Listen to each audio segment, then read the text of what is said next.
Coming to you live from Stuart, Florida, the greatest little town in the world, it's the award-winning, critically acclaimed Get Up and Go show on AM 1450 WSTU. You're invited to call the show anytime at 772-220-9788. And now, broadcasting live from the Palatial Studios, here are your hosts, Evan and Bonnie. And a happy Monday morning to each and every one of you. Thank you so much for tuning in.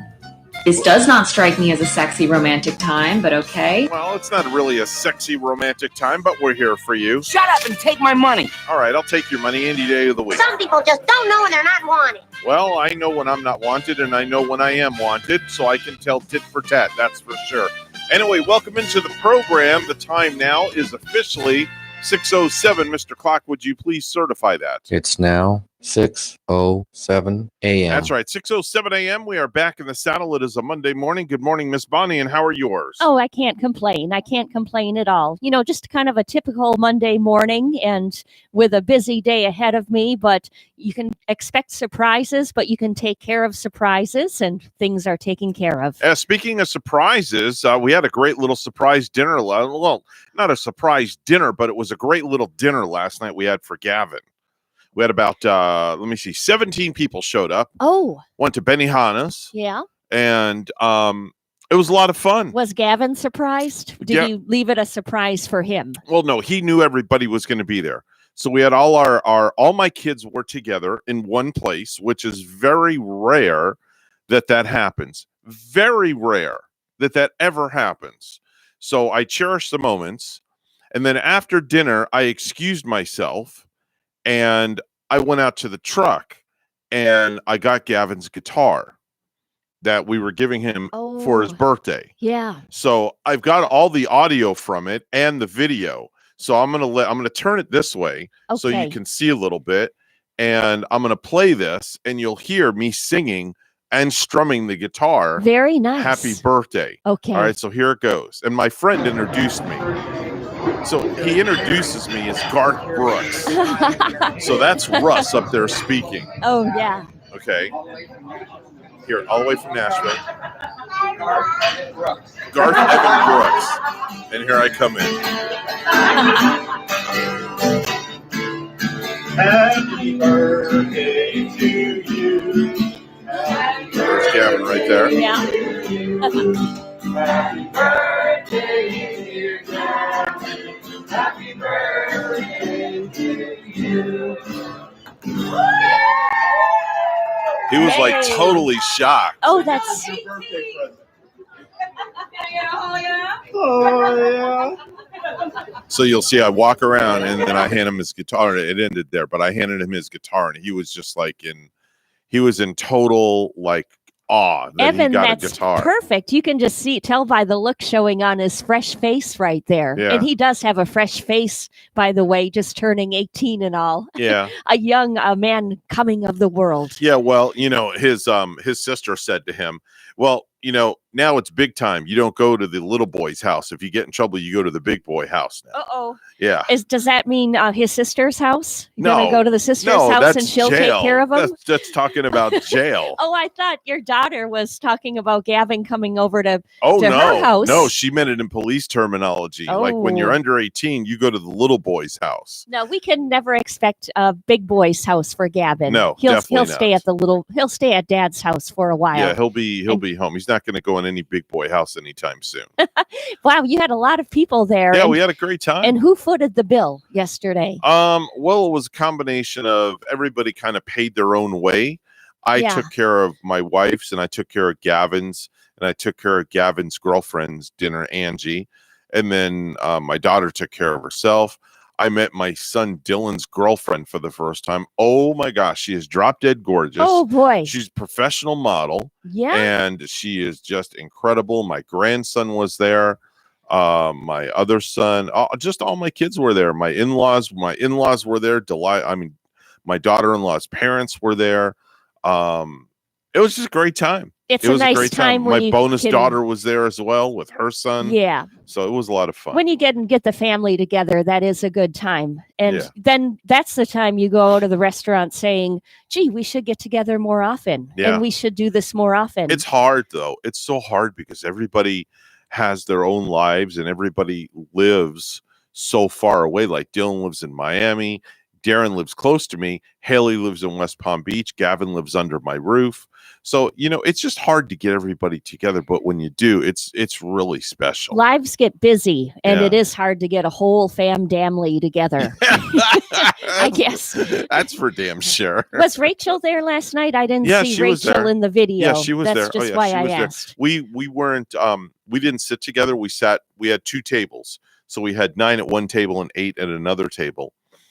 And Rachel sat with my in-laws and Hope and Ray and Darren, Delilah, and the baby. And then I got not stuck, but I sat with let me see, it was Haley, Mark, Gavin, Angie, Dylan, his girlfriend, one of my best friend, Russ, and he's my business partner for my entertainment company, and then myself. I bet you had to fill 2 hot tables for sure. Or Yeah. did they have? Oh yeah. Yeah. Yeah, we had 2 tables. We had 2 tables, 2 different chefs. It was definitely a different experience going there compared to the other place that we go to for hibachi. So it was a to me personally, this is just me. It was just a night and day experience. Yeah. If the other place would have taken reservations, we would have went there. Understandably. So, but yeah. we had to go where reservations were acceptable for 17 people. Sometimes it's not like one place is better than the other. Sometimes we, Gary and I too, just get a little lazy where, we want to go to the place that's closest. Yeah. We don't want to have to drive too far. Yeah. But we have gone out to the Benihana several times in the past. I think etched in my memory, the most people that I remember being with there was some years ago when we went to an event for his work company. Right. And they had like almost the entire staff and work crew there that took, several tables. Right. Yeah, we took 2 tables. When I came in strumming the guitar, everybody was like staring at me. So I was like it's kind of like really nervous. You were nervous? Yeah. I was nervous because really I wanted to nail it. My voice cracked. No, it sounded it did. fine. No, my voice cracked on the first note when I said happy birthday. It just cracked. And I was like, oh, man. So I guess you guys weren't home last night watching the Country Music Awards when you made some country music of your own. No. And that's okay. No. I didn't tune into the awards show either. Sometimes I do. But, I didn't even check what was on in the listings last night. And I forgot that they were on. Yeah, it was on. I heard it was a great show. It was a stellar show. Sometimes I think Luke Bryan won an award or something like that for Entertainer of the Year, if I'm not mistaken. Sometimes I do take a look. I don't watch an entire award show, but usually I'll try to at least watch the first half hour or so, 45 minutes, just to see what it's all about. Yeah. How was your weekend, by the way? What'd you do? I cleaned out. We got our refrigerator number 2 repaired by. Oh, who's that great company that we use? You have that service agreement. I remember you mentioned it before. They came out. I can't remember the name of it. They came out. They came out with the part. It's fixed, but as upon the refrigerator standing still. Oh no! It was like standing still with filth and mold got in my refrigerator. Oh no! So I spent my Saturday. Please tell me you didn't leave the door shut while it was turned off. We might have. I think we might have done that. So there was some mold in there, but I got bleach is a wonderful thing. Yeah, definitely. Sometimes you got to say thank goodness for bleach. Yeah. Mixed it with some water and washed out the refrigerator. While watching the royal funeral. Oh, the royal funeral. Yeah. Saturday. All eyes were on TV. Yeah. I had ABC News on and they had the whole thing and boy, it's just it was a beautiful all April the pomp day. and circumstance that goes behind all that. It's amazing. Yeah, it really is. It's really a spectacular thing when the royal family and everybody involved puts an event together. Yeah. And then seeing, the queen coming in like I did and kind of like her being all alone, at the ceremony with really no one around to hug her. Yeah. Because of COVID and everything. Right. Ooh, it was sad, but it was heartfelt. Yeah. And the same token, I think it kind of looked good for the royal family. The way they. I know there's a lot of tension between the royal family going on right now. Yeah. A lot of tension. But even at the end, you could see Kate Middleton and Prince William, Mhm. the older brother, Mhm. and Harry walking together at the end Mhm. and conversing with one another. Oh, So that was nice. That was And I nice. think Kate was the first one to start talking to Harry, according to reports. Oh, okay. Not that it totally matters, but it was just kind of like nice to see. That's for sure. And you wanted to be an earpiece and hear what they were saying. How about a fly on the wall? Yes. That'll work. Yeah. That'll definitely work. So you clean out the fridge. Oh my That gosh. was your project. All the mold, the nasty mold. Yeah, but now it looks really nice, and it's like having a brand new Now, refrigerator. is it a side by side, or is it the freezer's up top and the fridge is on the bottom? Side by side. Side by side. Yeah. Those are always the nicest ones. Yeah. Got the little. Do you have the little water spigot in there that you can push the glass in and it gives you water or ice? Or That one's on stuff our like other that? one. Oh, okay. We have that on the white one that just got fixed, but I don't think it's working. now the one that had the mold, that's the one that was out, and that's your spare fridge. Spare. And that's where you put all your secret stash. Yeah, so to speak, it out really in the goes garage. good on holidays, like when Mhm. you have a whole lot of leftovers and where to Mhm. put stuff. And Mhm. Or if you you know. want to stock up on water, beverages, or oh yeah, juice or whatnot, or stock up on the meats too from like BJ's Wholesale. that occasional beer Yeah. every now and then. Got to have the cold brewski every now and then. I think some people in their man cave have a whole refrigerator just for beer. Yeah. I know Oh, by Gary the would way, like that. speaking of refrigerators, I Yeah. texted Carol over the weekend, Okay. and I said, "Hey, do you mind if I purchase a small fridge and bring it in here for Bonnie and myself to keep a stock of beverages in the studio should yeah. her and I get thirsty or something like that?"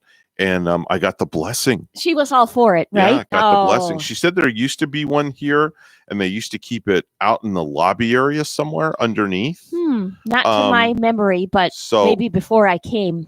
I don't know, but you know what? I'm just going to put it right back there where that box of pens is, Yeah. like right there by the chair. And I'm going to put a nice big sign on it that says Evan and Bonnie's fridge, do not touch inside. If it don't belong to you, don't touch it. Oh, So this way, like if Okay. we ever have like a guest or somebody come in studio and they ask, hey, do you have a water or something like that? which happens time to time. It does happen every now and then. We can Yeah. oblige them with a bottle of water. You bet. We want to be hospitable to our guests. I mean, after all, we do have a palatial studio, so we want to make sure that we furnish palatial drinks. Maybe if you're a runner, you can run right in, and we might have a Gatorade. Yeah, I I don't mean, know. and anything's possible. We'll give you a drink off the street. Yeah. Why not? We have nothing to lose and everything to gain. And like we usually don't have coffee made here in the morning, but like I bring mine in, and Evan doesn't drink coffee. Right. So sometimes I think it might be good to have that's some another coffee percolating. that's another thing. Might not be bad. Maybe bring a little coffee make. Well, there's a Keurig out there, but that Keurig has not been touched or used in a year. I think it. So I don't know needs what's crawling in there. Maybe some vinegar we could run through it, and I don't know. cleanse it with some That's not my specialty. vinegar. Maybe I'll go buy a $19.95 Mr. Coffee pot and just bring it in here Yeah. with some coffee and some filters. And this way we can have fresh coffee. If Yes. somebody comes here, we can brew some coffee for them. So, we have to live up to standards here. We have high standards on this morning show. Nothing like fresh, clean, nice, and new sometimes. Now, I love the smell of coffee. I know. So, I may just brew some coffee just to Oh, yeah. and enjoy that smell in the morning. Does the smell of coffee now, does it alert you? Does it wake you up a No, little it bit? doesn't wake me up, but I love the smell of Yeah. fresh brewed coffee. But can I drink it? Oh, heck no. To me, it's just, I call it No. mud in a cup. No disrespect. Not even if you put a little cream or No. hazelnut cream tried. in there. I tried having a little coffee with my milk Yeah. and just the hint.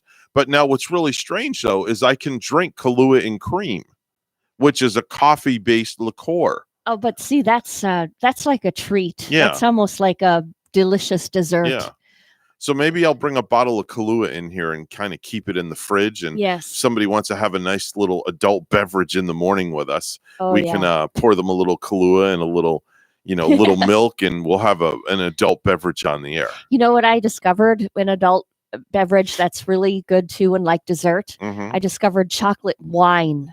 Chocolate wine. Yeah. I never heard of that. Yeah, it's wine Okay. that's all chocolatey, and No. some of them they make the wine with some of the finest Okay. chocolate too. I know the wife likes Bailey's. She's a big fan of Bailey's. I like it too. Yeah, she likes she'll drink Bailey's like it's going out of style. and rum chata. That's another good one. 6:22. No, we are not alcoholics. Don't worry, folks. 6:22 on a Monday morning. Let's go to the news desk where Bonnie's standing by with the morning headlines. Good morning, Bonnie. Good morning, Evan. A proposal has caused quite a stir among the residents of Indiantown. WPTV's Josh Navarro has the story. Fire and rescue came to my house.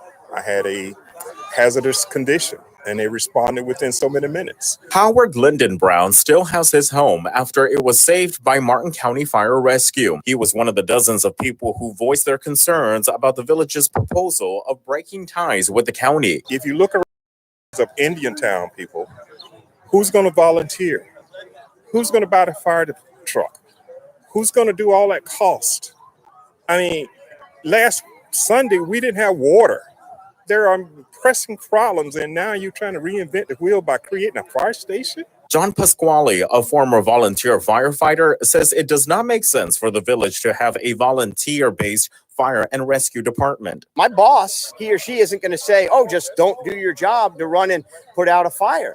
You're going to need to man you're going to have to pay people for the day and then at night too. I mean, how are you going to get all these people? Indiantown Council members Susan Gibbs Thomas and Martin County Commissioner Harold Jenkins co-hosted the event. Gibbs Thomas says while it appears the proposal would save money, it may be best to stay the course. If you look at the things that are not included, which it says right here, you have limited backup resources, which would be an extra cost. Then inspection and 911 dispatch is not included, so an extra cost. And I'm sure that there's a few other extra costs that we're not aware of. It's those many moving parts. There were talks about having this proposal put on the November ballot, but it will need the support of 3 council members to make it happen. So far, it only has 1. In Indiantown, I'm Josh Navarro, WPTV News Channel 5. The Southern King completed its 2019-2020 National Championship Fishing Tournament April 16 and 17 at Causeway Cove Marina in Fort Pierce. Way as North Carolina and Texas to compete in its first national championship tournament since 2018.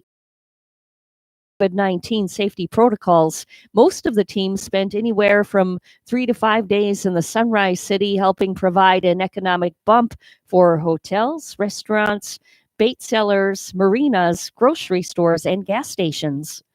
A longtime South Florida nurse accused of making videos threatening Vice President Kamala Harris's life has been arrested on federal charges. Nivian Pettit Phelps of Miami Gardens was arrested following an investigation by the U.S. Secret Service. The 39-year-old, who has worked for Jackson Health System since 2001, faces charges of threats against the vice president, according to a criminal complaint. A World War II airplane taking part in the Cocoa Beach Air Show made an emergency landing in the ocean near Patrick Space Force Base beaches Saturday afternoon. No one was injured, emergency officials said. A video posted to Twitter showed the single-engine TBM Avenger making a soft landing in the shallow water south of Cocoa Beach. In the footage, the plane descends low in a controlled fashion before coming to a skid-and halt in the ocean, sending up spray and foam.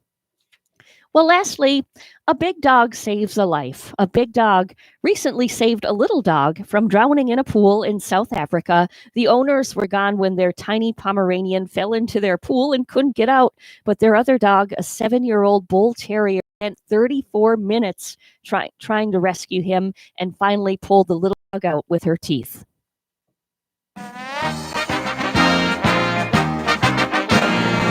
The NBA has instructed teams to be vigilant about the impact of a potential verdict this week in the Derek Chauvin trial, the death of George Floyd in Minneapolis, including the possibility of game postponements, the looming specter of possible protests, civil unrest, and team reactions in the aftermath of a verdict has the league office preparing for the prospect that a night or two of league games could be postponed this week.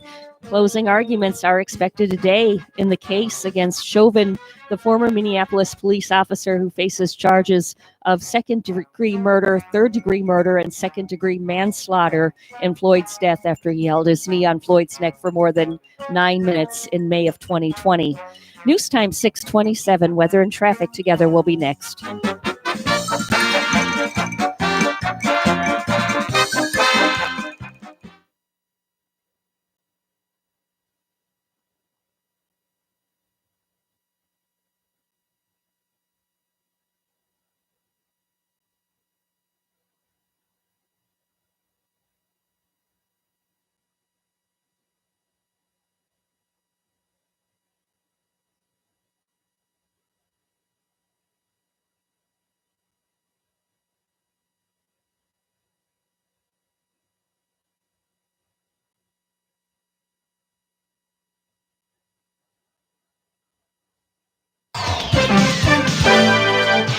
.628 right now, the time on the Get Up and Go show with Evan and Bonnie. It's time for traffic and weather together. It is all brought to you by Code Red Roofers. Bonnie? We are not finding any accidents to report on this Monday morning, so roads are looking fine, excellent so far. And if you see something, say something too. Give us a call at 220-9788, your latest look at traffic. Partly cloudy, it's 74 in Port St. Lucie. In Canterbury, England, 47. Here's our weather at WPTV. It's a mild and muggy start to the morning along the Treasure Coast. Temperatures in the low to mid 70s with some showers possible for the morning drive. This afternoon, highs in the mid 80s, scattered showers and storms possible as a front moves across central Florida. Some of those storms could be strong to severe. Overnight tonight, lows in the upper 60s, mostly cloudy skies and some isolated showers and storms possible. Tomorrow through Wednesday, that unsettled weather pattern continues. Mostly cloudy skies with scattered showers and some isolated severe storms possible as a front stalls out across the area. I'm WPTV First Alert Meteorologist Katya Hall on WSTU AM 1450, Martin County's Heritage Station.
Let's get back to the Get Up and Go show. Here's Evan and Bonnie.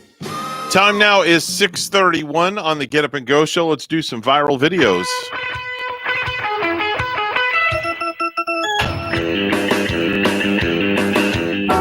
All right, so there's a woman out here who, let me find it here. Her name is Joy Chapman, Bonnie, and she recently broke a Guinness record for hitting the lowest note by a female. It's the musical note C1, and it registers at 33.57 kilohertz. It's the lowest C note on a standard piano. Is this going to be the kind of note that once upon hearing it, we're going to feel just calm and total zen? Because usually those low notes make me feel that way. I don't know. Let's listen. Here she is. Hi, I'm Joy Chapman. I'm 52 years old from Surrey, BC, Canada. I'm a singer, songwriter, tribute artist, and I'm about to attempt the Guinness World Record for the lowest female note. La la la la la la la la la la la la la.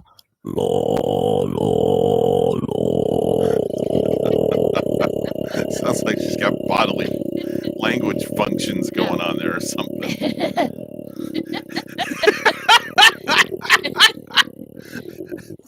Right here. We're seeing the C1. They saw it. 33.57 hertz. And there you go. I guess. Congratulations. Yay. She did it. You know, that didn't make me feel zen at all, Evan. It made me feel eerie. I didn't. I just, I didn't want to spoil the thunder of it when you said it's going to make you feel zen. I'm like, all right, let me just let it play and let Bonnie do her zenly thing. It sounded more like somebody more possessed than it sounded like a flippin' demon. Yeah, it did. Man, I did not like, but I'm glad she could hit the note. And I think she hit something else besides the note there. I think she had like a demon inside of her. She was possessed. I mean, when she was like. I mean, tell me she doesn't sound possessed. I wonder if she has done that, like if she's gone out on a date. Sounds like she's got some bad gas going on. Could you imagine being like on a date with her, Evan, and you're staring at her across the table, and all of a sudden, or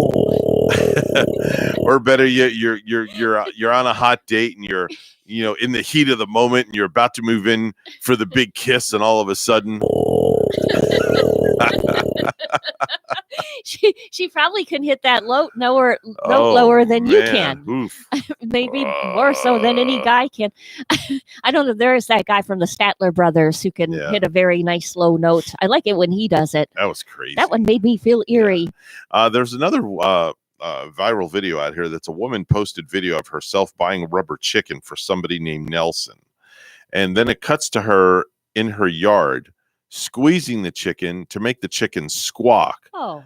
And we see that Nelson is actually a donkey. Oh. Yeah, she bought a chicken for a donkey. Yeah. I'm here at my local Tractor Supply because someone suggests I buy Nelson a rubber chicken. So here we go. She buys a rubber chicken. There she is. There it is.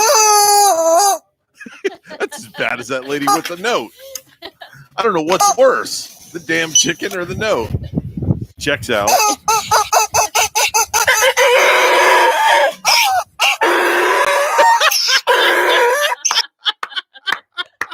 Incredible. Oh my God, the donkey went nuts. Nelson liked it. Nelson liked it. Nelson likes it. Nelson Oh my gosh. likes That was great. rubber I chickens. did not preview that video, so I did not know what it was going to do. Oh. I had no idea. As long as it doesn't say warning, profanity or something like that. Normally, I preview most of these videos, so I'm like, all right, what do I have to lose? I'm just going to play this one like cold turkey. Right. So and see what happens. You might be safe with a rubber chicken and a donkey. Usually, you don't hear profanity from them. Yeah, well, you won't hear Usually. profanity from a donkey. That's for sure. Because they're not jackasses. Thank you very much. Exactly. You hit that right on the head. You did. You nailed that right on the head. Exactly. Oh my gosh, where am I going here? I just talking about a jackass just really just threw me for a loop there. Did you know that around 48% of us have set the smoke alarm off while cooking? Now, have you ever done that, Bonnie, when you're cooking Oh at yeah. home with Gary and the smoke alarm just starts going beep, beep, beep, beep? Oh yeah. You ever done that? Yeah, you got that one alarm that will just be sensed off by anything too. Right. And then you got to take your towel and Right. wave Or you it got to under get the up on alarm. a ladder and push the button to reset the damn thing. Yeah. Which is awful. Oh. Now, have you ever had, and here's another thing. This is something that irks me. I'll go to somebody's house and every so often I'll hear beep. And then like 20 seconds later, beep. And then another 20 seconds later, beep. And you're at their house, so they probably don't even notice it anymore. Right. And my first reaction to them will be, do me a favor. Please change the damn battery in your smoke detector. Yeah. Because that's what that beep is. And they'll be like, what beep? I don't hear anything, because they've gotten immune to it. They get so used to it. They have no that- idea that it's beeping. Yeah. My neighbors across the street for almost a solid year, every time she'd open her front door, Yes. I would hear it across the street. The beep. And all she needs is a simple step ladder and a brand new battery I and, even and a little brought her. screwdriver. I brought her a damn 9-volt battery. Oh. And said, here, change your smoke detector battery. Yeah. And it's still, she A year didn't change the later, damn thing. It's not a year even later. changed. No. Probably didn't even change it during COVID when Oh you're my quarantined. gosh. What are you doing? Yes. That is the most annoying sound. The chirp. The smoke detector chirp. You know, Evan, it's funny you mentioned that people can't even hear the sounds in their own houses anymore. Yes. You get used to them. There's something called olfactory. Mhm. You know what that's about? No. That people, when people's houses smell, Uh-huh. they get so used to it. It's Right. called olfactory for some reason, and it means they get so used to the scent of their own house they don't even smell that it Right, smells. exactly. Like people that live in cat litter and too many cats, they Right. don't even smell it anymore. Right, but we're opposed to a stranger comes over, they'll walk in and they'll be like, "Oh my God, Right what away, happened? right I hit away. you right in the face." Yeah. You know, that whole smoke detector battery thing just really irks me. I know. It really does. I know. And then it's sometimes you can have 3 or 4 smoke Oh detectors. my gosh, and you got chirp here, chirp there, chirp It'll everywhere. go from detector to detector, or Yep. maybe sometime you don't know which one to change. Yeah. And what's really weird is too, it's hard, is if you have a vaulted ceiling like I have really super high ceilings, and I don't know what the builder was thinking when they built my house 12 years ago. Yeah. But they put this damn smoke detector up so high. Oh gosh. You have to get a ladder from the fire department That's to go all the crazy. way up there to change it. The highest It's like part. 20 feet in the air. Yeah, they definitely wanted it out of sight. Yeah. Maybe for sight reasons, or I mean, that's just ridiculous. Yeah. That's completely ridiculous. So do you have a ladder that's No. tall enough? No. So what? I had to call a friend of mine Whoa. to bring a ladder over. And he brings over his ladder. Yeah, he brought the ladder over. Yeah. And then we finally changed the damn battery. See, friends like that are Oh good. man, I was mad. I like to keep in touch with my friend John because he has tools that I use, like Yeah. shovels and rakes. You don't want to tick John off. No, I Because then you'll don't. have no shovels and rakes anymore. But it's really, we're grown-ups and it's time to go to the Home Depot and buy Mhm. some for the house. Now we've set off the smoke detector before in our home. Yes. Well, I shouldn't say me, my wife has. She's put eggs on the stove and boiled eggs and forgot about them. Yeah. And then That'll do it. I think I left something in the pot once and I left and came back and there was like smoke everywhere. Yeah, I hate that. Did you know, according to a recent survey, 60% of guys think their phone is the first thing people notice about them. 60%. Okay. They think their phone so is the their first phone. thing people notice. Don't you think with a guy it would be like maybe his shoes? I don't know. Usually guys are pretty, for the most part, I've seen guys be particular about dress shoes and the kind of shoes they wear. I don't know. I'm not sure. Did you know that 33% of people have cried when selling their home? Yeah. Have you ever sold your home and you cry when you leave?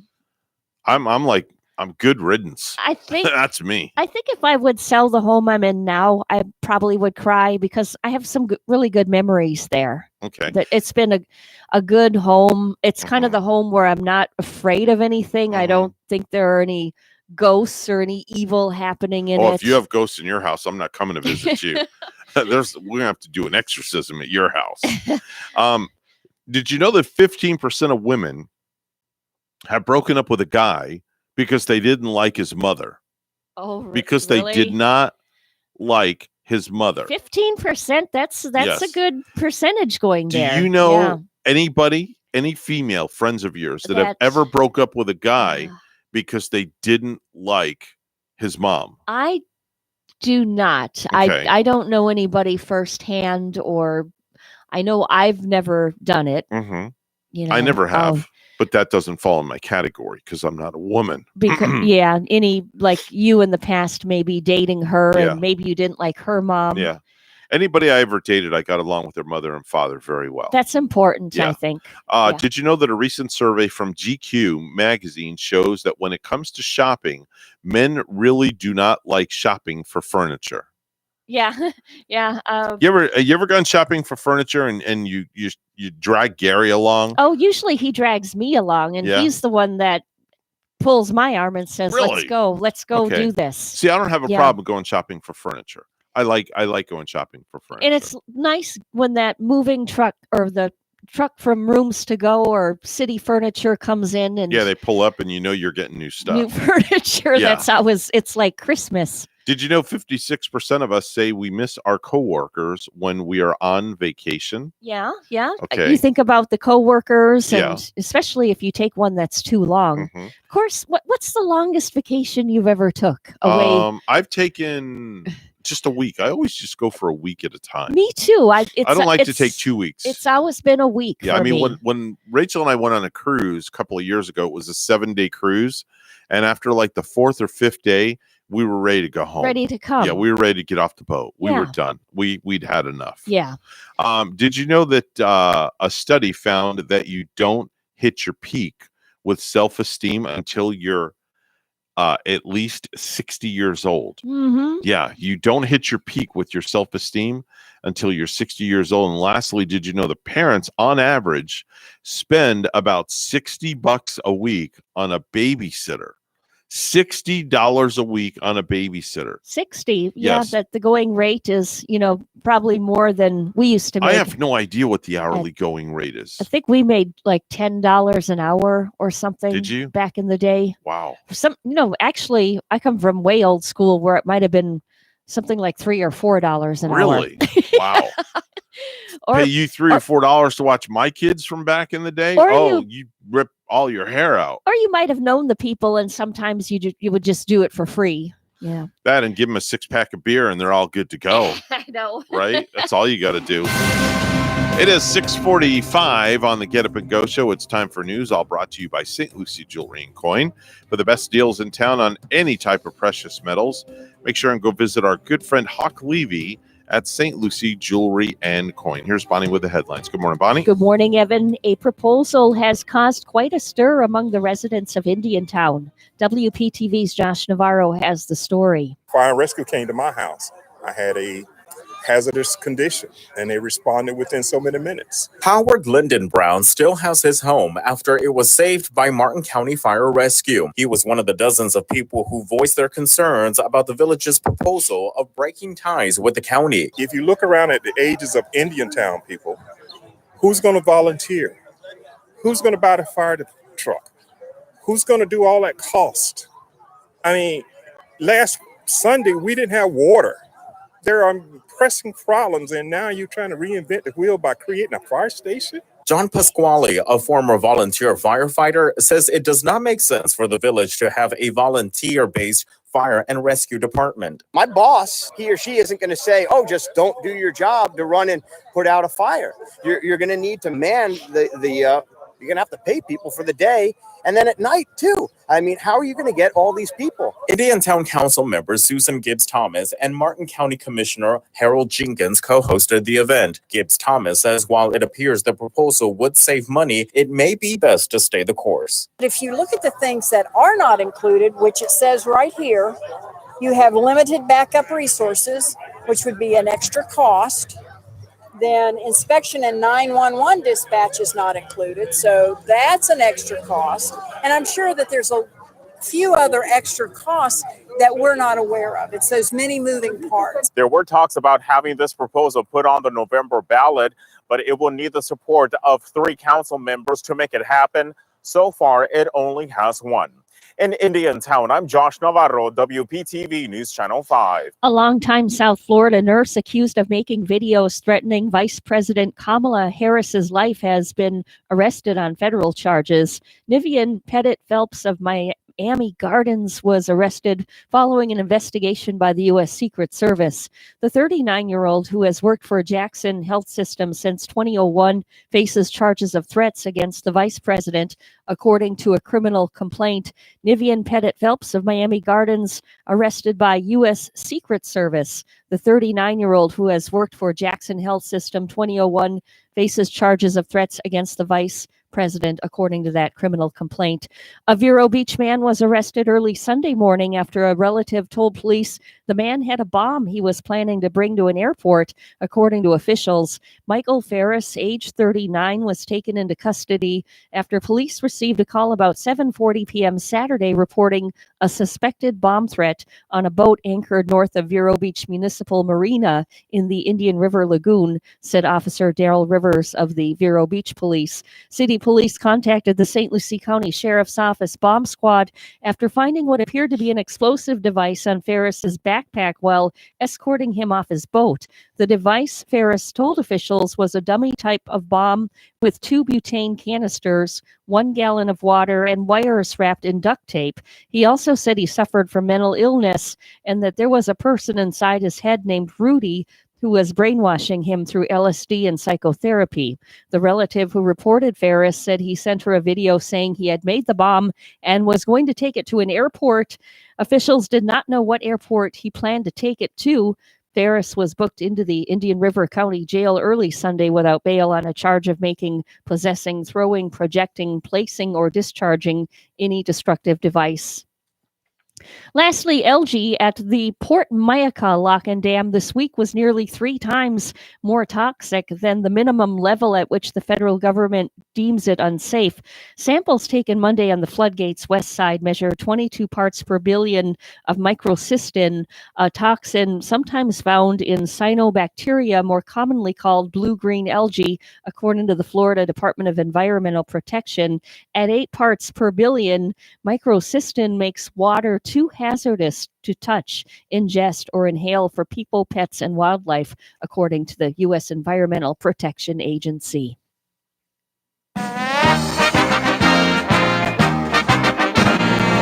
Tampa Bay Buccaneers quarterback Tom Brady said Sunday that his knee is recovering well from off-season surgery and that he's hopeful he'll be able to resume his typical training and participate in a mandatory June minicamp if there is one. News time is 6:49. We'll have weather and traffic together next.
$6:51 right now on the Get Up and Go show with Evan and Bonnie. It's time for traffic and weather together. Here's Bonnie. Well, the roadways have looked good on a Monday morning. We're not finding any traffic accidents on US 1. The major highways are not tied up at all at the moment. And there is your latest look at traffic.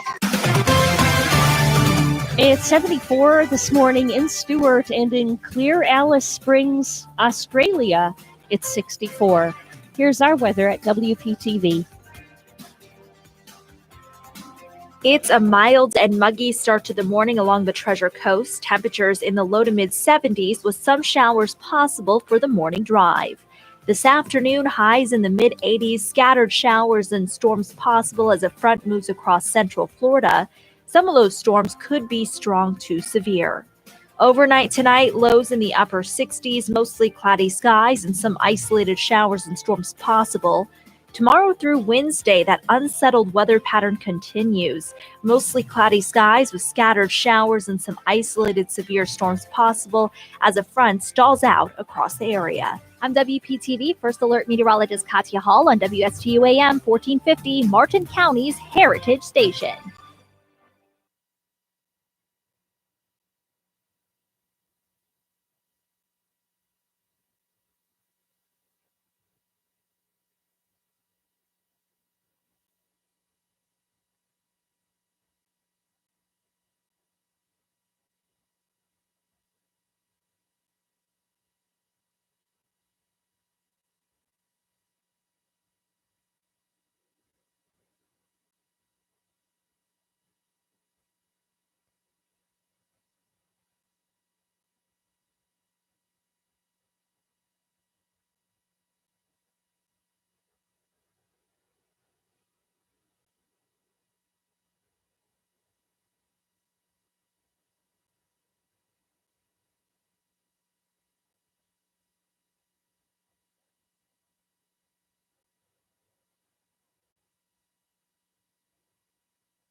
If you have a suggestion for the show, we would love to hear an email to WSTUmorningshow@gmail.com. Now let's get back to the Get Up and Go show. Here's Evan and Bonnie. From the people who brought you Katie Seagal in Rebel. I am tireless, and quite frankly, I'm exhausting. And Catherine Winnick in Big Sky. Telling a woman to relax is never a good idea. Comes a new show with more catchphrases than ever before. Ah, a female cop. Don't call me a cop. Matter of fact, don't call me at all. If you like shows with clever cracks, that's all she does. I like my justice like I like my eggs. Hard boiled. Or scrambled if I'm short on time. No other dialogue, just action. Her running around in outfits that appear to be too tight, making clever quips. Did someone say clever? I guess that puts a bullet in the term dumb blonde. What kind of cop are you? Whoops, dropped my badge. Now I'm just Jane Q. Public. Jane Q. Public premieres tonight on ABC. Not if I see you first. Okay, we get it. Jane Q. Public. There you go. It makes me want to go home and watch it tonight. I know, Evan. right? Jeez. It sounds kind of fascinating. So what's on the slate for today? You're a busy beaver today, Oh, right? yeah. You're going from one to another to another to another. Yeah. Fortunately, there are some rooms this morning available where I'm working, and I have massage therapy back to back to back. Really? Yeah. Don't your hands ever get tired? It's going to be 4 hours straight of massage Oh my without a gosh. break. Your hands are going to be like this You know, after 4 hours. it's funny. I mean, though- if you walk in here like this tomorrow, Yeah. I'm going to think something's wrong. You really you get conditioned for it. The first week or two you're doing massage, they Right. feel sore. You're supposed to maybe dip them and soak them in some ice water Mhm. for relief. After a week or two, it's like you feel nothing, but you have to watch your hands, and you have to make sure you're not using too much of your thumbs when you do massage. Really? Because you tend to use your thumbs as a go-to, and there's a saddle joint in your thumb that can Right. wear and tear after a while. Oh, wow. Yeah. I never knew that. So you got to take massage therapists have to take care of their bodies too, and respect and use the right body movements. All right. Just a Wow. little insight on. That is Massage 101 brought to you by Bonnie Ashley. You got to take it Okay. seriously, and some don't even last 5 years because Jeez. of bad body Really? mechanics. Do Yeah, they get a lot of arthritis in their hands too? I'm sure. Wow. That's not good. No, Not good if you're a massage therapist. Notice I didn't say masseuse. no. We don't want to That's confuse. So That's a whole nother ball that is game. so last night and yesterday. exactly. We are massage therapists. Exactly. That's why I always refer to you as a massage Thank therapist. you. You are not a masseuse, and they are not masseurs, as they call them.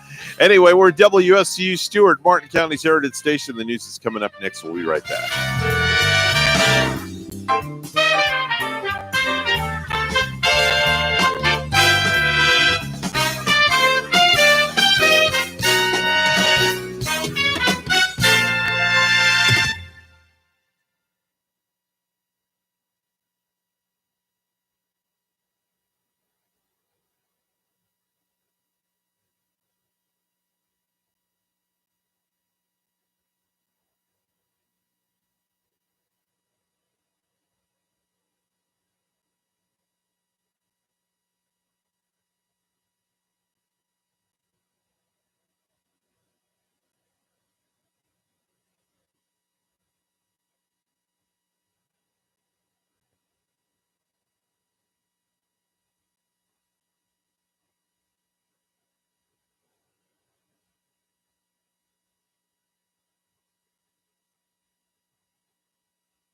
If you have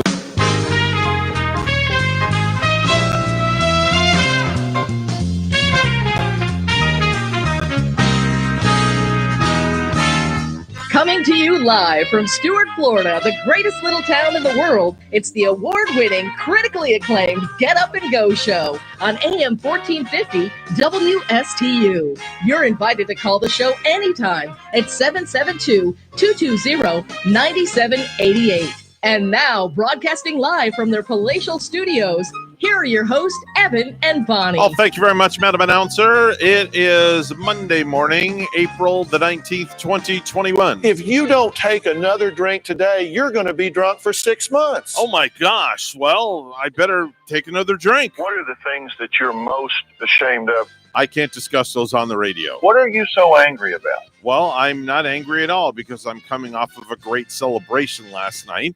It is 7:07 right now. Mr. Clock, would you please certify that? It's now 7:07 a.m. That's right, and we are full force, gung-ho, and we are going nonstop, full steam ahead. Engines are revving as we speak, right, Bonnie? That's right, Evan. And you mentioned you were out last night too. And usually I have to bring home leftovers when I go to hibachi. Mhm. Did you bring some hibachi home last night? No leftovers at all. My plate, you could have eaten off of on the floor. It Oh, was wow. lickety-split clean. And did you get the rice and the extra rice, or did you get the veggies and the rice included? Well, I got steak and chicken. Oh, I yes. got Oh, my fried mouth ri- is I got watering. fried rice. Yeah, I love it. They started out with this onion soup that was really good. I never had onion Yeah, soup it was at the onion soup. restaurant now. Had a salad, and then I had my main course, which was chicken and steak and fried rice and sautéed onions, Whoa. all on one plate. Yeah. The wife had scallops and steak, I do believe. Gavin had teriyaki chicken and fried rice. Wow. Yeah. So I can't remember what everybody else had, but it was just everybody was in a food coma last night. And remember, like, if you don't like your veggies, you can just ask for a extra bowl of rice instead. Double fried rice. Yeah, double it. Double Gavin it got up. double fried rice last night. Oh. He loves his fried rice. Like Jaden too. When we get it, we have to get mounds and like a mountain full of rice on his plate. Yep, they brought out this huge vat of white rice, because that's how it all starts, with white rice, and then they cook it in front of you, and then it becomes fried rice. But I swear, in the back in the kitchen, Yes. they must have like these 25-gallon things of white rice, because They make so much you can swim in the rice. oh my gosh, there's so much rice. Yes. Wow, I've never seen so much rice before in my life. Jump on in and bring your own spoon. Yeah, bring your own spoon, pretty much. Let's do birthdays and anniversaries.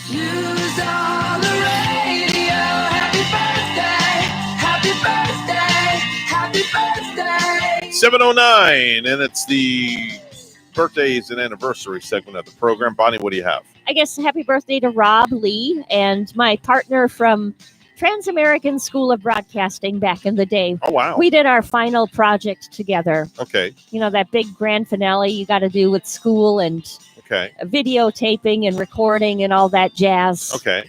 He and I performed ours together, and we got an A that year. Very nice. Yeah. Very nice. So it was nice working with All him. right. Happy birthday, Rob. Tomorrow's the big 1-8 for the Gavinator. The big Gavinator. 1-8. The Gavinator celebrates I love it. 18 years old. You should get him like a billboard and Oh, with no. his sunglasses on and No. say happy birthday to the Gavinator. No, I could not do that. He would hate me for life if I did that. Wouldn't oh my that be gosh. fun though? It would. Riding to work and I'll see Gavin up there on a billboard and Dad saying happy birthday. That would be ridiculous. That would be fun. So ridiculous. He'd kill me for that. But I am letting him skip school tomorrow. Oh, that's Yes, nice. I'll be the first to admit it. Yes, if you want to call me a bad parent, call me a bad parent, but I'm letting my kid skip school for his 18th birthday tomorrow. But will he be joining us on the radio show? I don't know. Maybe get up I early? asked him. I mean, would you Yes. mind if I brought him in? I don't mind at all. I Okay. would enjoy that. All yeah. right, we'll see. I'll see if I can get his little happy behind up. Maria Sharapova is 34 years old today. That's the Russian tennis star.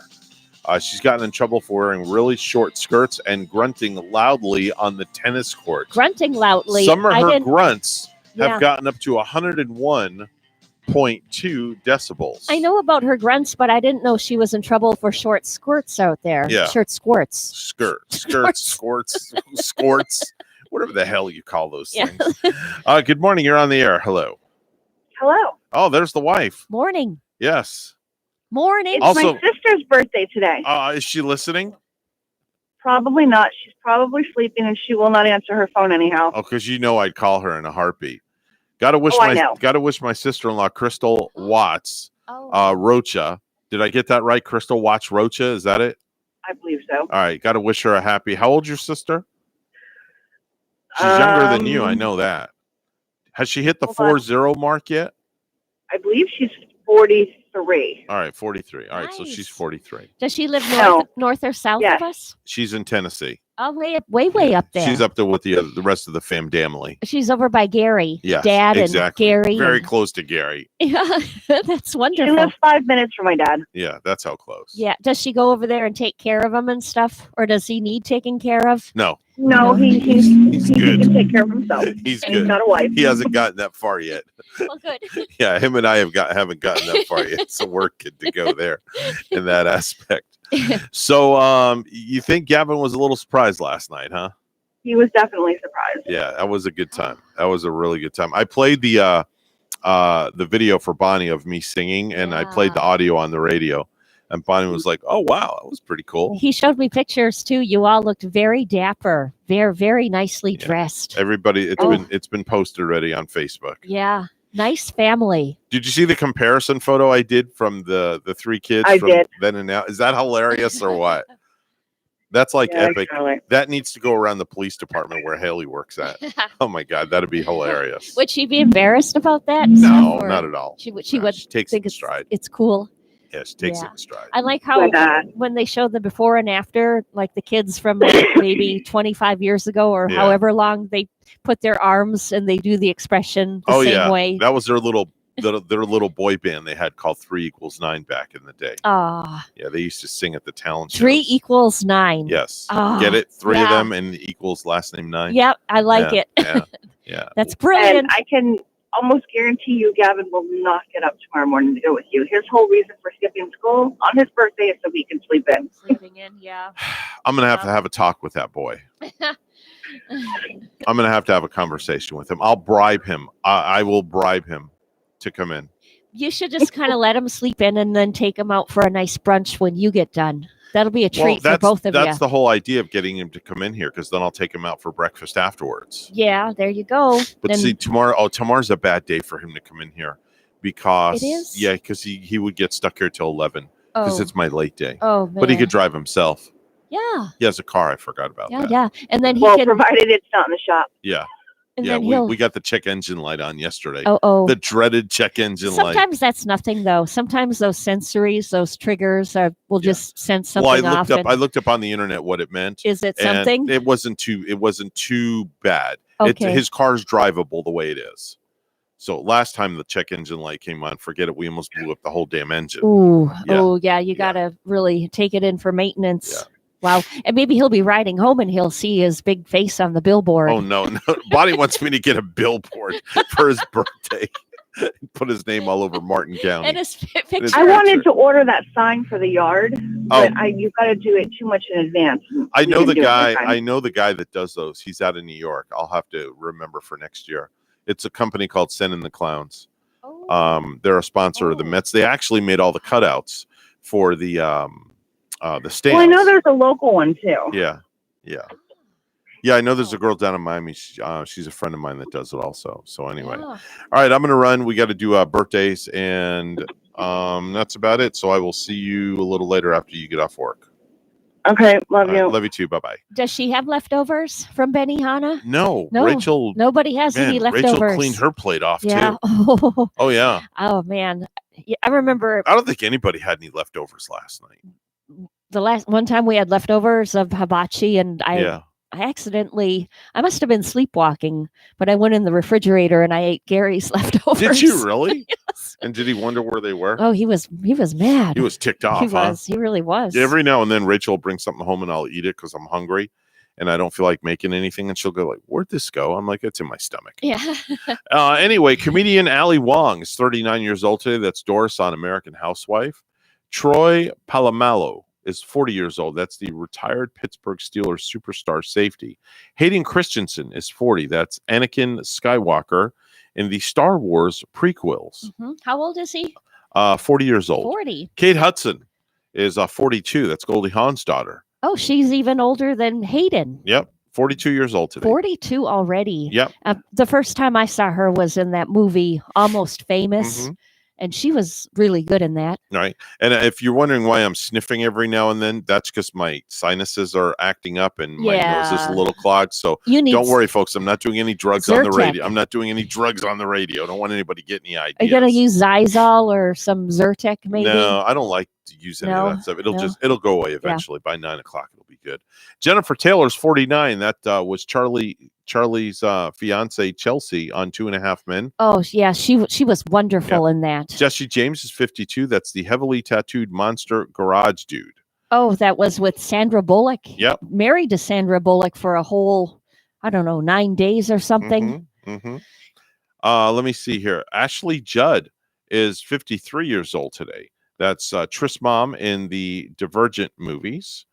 Marion Suge Knight is 56 years old today. That's the bankrupt death row felon. Suge, yeah. Suge Knight. Mark Volman is 74. That's the lead singer of the Turtles. Remember the group, the Turtles, Bonnie? I do. Remember their songs? Any of them off Yeah. the top of your head? Happy Together, right? ahead, They go were ahead. so mellow. Go ahead. And I think another one I liked was called Eleanor. Eleanor. Yep, Eleanor. There's Yeah. also You Showed Me. Oh, right. It Ain't Me, Babe, and She'd Rather Be With Me. Nice and mellow music from the early 60s Yep, there. They weren't a loud rock band. They were more like a folk band. Yeah, I think Kind of so. a mellow band. Mhm. Tim Curry's 75 years old today. That's Dr. Frankenfurter on Frankenfurter? Yes, Dr. Frankenfurter on the Rocky Horror Picture Shows. Yes, It makes me want a Frankfurter now. there you go. There's a great place downtown right under the bridge. Is it Frankenstein? Yes. That's good. Great hot dogs. Oh my gosh, I've been there before. They are yummy, aren't Yeah, they? they're really good. Yeah, it's a nice place to just go sit in and Yep. enjoy a brew and a brat or a hot dog. Yes, ma'am. Love it. Yes, ma'am. Celebrating birthdays in the heavens, the one and only Dudley Moore passed away in 2002. Dudley Moore. Yep. Oh, miss him. Yep. Dick Sargent in 1994 passed away. That was Darren Stevens' number 2 on Bewitched. And remember, I think Dick York, Darren Yep. Stevens, number 1. I Yep. think he just had a birthday. Was it Friday? Yep. We were mentioning Yep. him. Jane Mansfield passed away in 1967. That's the bombshell of the 50s and 60s. Yeah, she almost played Ginger on Gilligan's Island. She almost, I think she turned the part down, Yep. though. Today is also National Garlic Day, so it's probably not a great day to be a vampire, but it's National Garlic Day. And speaking of National Garlic Day, it should have been yesterday because, man, the guy that was cooking on our grill last night, Yeah. they had so much garlic butter in everything. Oh, it smells so so good. I love it. My business partner and very close friend, Russ, who kept sitting next to me, the aroma kept going his way. Uh-huh. And every time he was like, oh, smell that Oh. garlic butter. It smells good and it does. keeps the vampires away Yep, and sure does. it'll keep kisses away if Yep. you eat too much of it. Yep. But also Sometimes- keep people away from you if you eat too much. Yeah, sometimes people, there are certain people that will eat it. Did you notice? And they smell from it. They smell Yeah. like garlic. It seeps through because their it gets skin. it through your pores and Yeah. stuff like that. Yeah. Exactly. We are less than 3 weeks away from Mother's Day. So, folks, I highly suggest that if you have not gotten card, if mom is still alive, I highly suggest you get mom a card for Mother's Day. Yeah. For those, their mothers are not here anymore. You can still do that and put the card on the mantle in memory of mom, which is a great thing to do. Sure. 39 days until Memorial Day weekend. Wow. Wow. Hard to Just believe that's coming up. the beginning of summer. And there. 62 days until it's my day.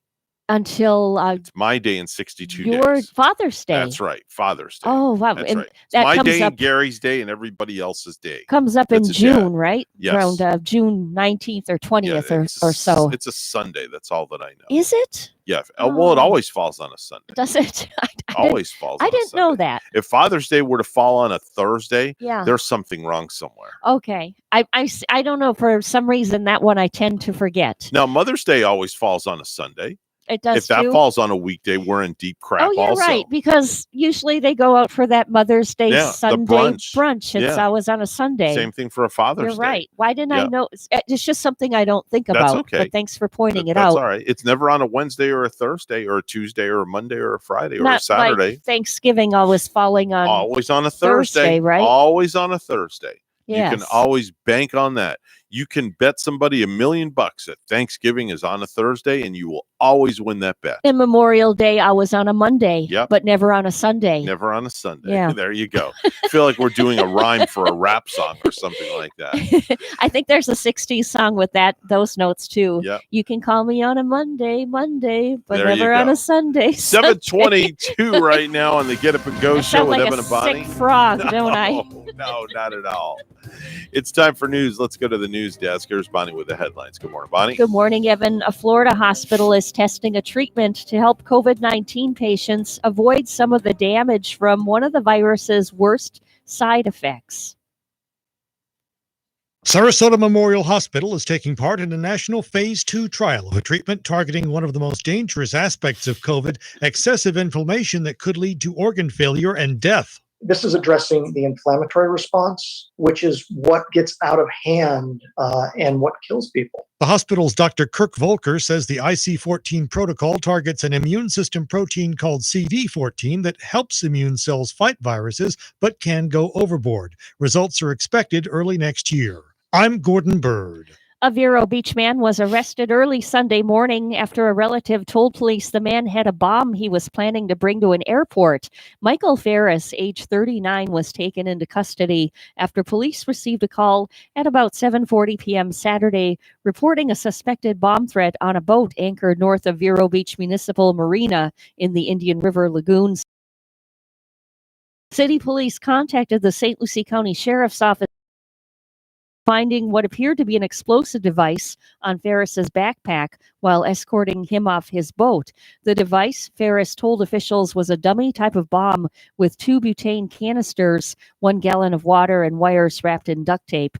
He also said he suffered from mental illness and that there was a person inside his head named Rudy who was brainwashing him through LSD and psychotherapy. The relative who reported Ferris said he sent her a video saying he had made a bomb and was going to take it to an airport. Officials did not know what airport he planned to take it to. Ferris was booked into the Indian River County Jail early Sunday without bail on a charge of making, possessing, throwing, projecting, placing, or discharging any destructive device. Coyote sightings are increasing across South Florida this spring. Zoo Miami's Ron McGill says he thinks the population is increasing, but the coyotes are becoming more noticeable as we develop more land. This is a natural migration. It's not an introduced species. They're normally shy, reserved animals, but obviously some of them are getting bolder and they're becoming more visible. So it is not uncommon that they are here. McGill says if you encounter one, don't be scared. Coyotes are not a threat to humans, but they are to small dogs and cats, so never leave your pets outside unattended. A World War II airplane taking part in the Cocoa Beach Air Show made an emergency landing in the ocean near Patrick Space Beaches Saturday afternoon. No one was injured, emergency officials said. A video posted to Twitter showed the single-engine TBM Avenger make a soft landing in the shallow water south of Cocoa Beach. In the footage, the plane descends low in a controlled fashion before coming to a skidding halt in the ocean, sending up spray and foam. In another video captured by Melanie Schrader of O'Galley, the plane's single propeller can be seen no longer spinning as it glides toward the shallow water. Dozens of people in the water look up as it passes close overhead, and bystanders express shock as they watch the small aircraft make its descent. The plane landed safely on the surface of the ocean. Lastly, over 20 people held hands and formed a human chain to rescue a swimmer at a beach near Panama City, Florida last week. And a big dog, too, recently saved a little dog from drowning in a pool in South Africa. The owners were gone when their tiny Pomeranian fell into their pool and couldn't get out. But their other dog, a 7-year-old bull terrier, spent 34 minutes trying to rescue him and finally pulled him out with her teeth.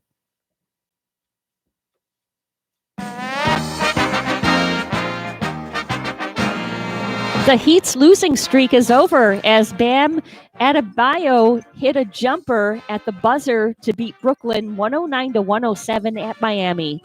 Adebayo says the end of the game reminded him of the Dwayne Wade days. Don't call timeout. And made the shot.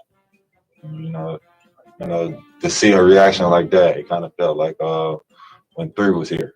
The Magic blew a 12-point lead in the third quarter and lost 114-110 to the Rockets in Orlando. Our news time is 7:27. We'll have weather and traffic together next.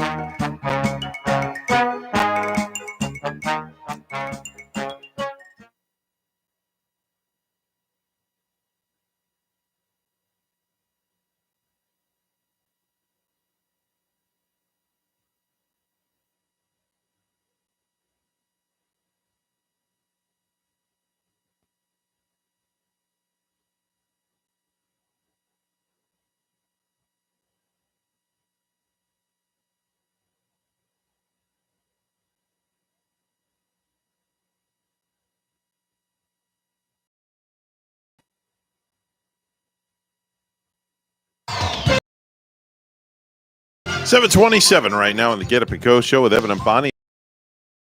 Traffic and weather together, all brought to you by Code Red Roofers. Bonnie? We do have an accident in Martin County right now. This is on I-95 southbound in Stewart, mile marker 101 at Tanner Highway. It is southbound, and it doesn't look like there's any roadblock there at the moment. Other areas, including St. Lucie County, it's looking like a good ride. No other accidents on this Monday morning. There's your latest look at traffic.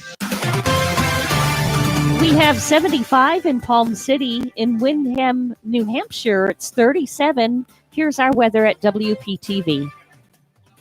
It's a mild and muggy start to the morning along the Treasure Coast. Temperatures in the low to mid 70s with some showers possible for the morning drive. This afternoon, highs in the mid 80s, scattered showers and storms possible as a front moves across central Florida. Some of those storms could be strong to severe. Overnight tonight, lows in the upper 60s, mostly cloudy skies and some isolated showers and storms possible. Tomorrow through Wednesday, that unsettled weather pattern continues. Mostly cloudy skies with scattered showers and some isolated severe storms possible as a front stalls out across the area. I'm WPTV First Alert Meteorologist Katya Hall on WSTU AM 1450, Martin County's Heritage Station.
Mornings are better with the Get Up and Go Show with Evan and Bonnie on WSTU.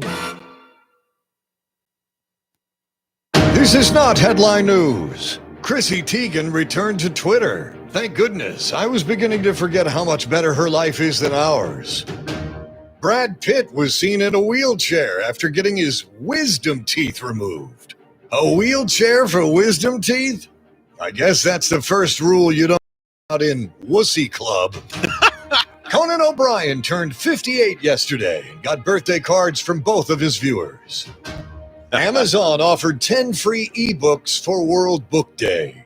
We can't wait to see what Amazon offers for tomorrow's 420 Day. And CBS renewed NCIS for the 19th season, which explains the extra Skip and Grandpa shuffle.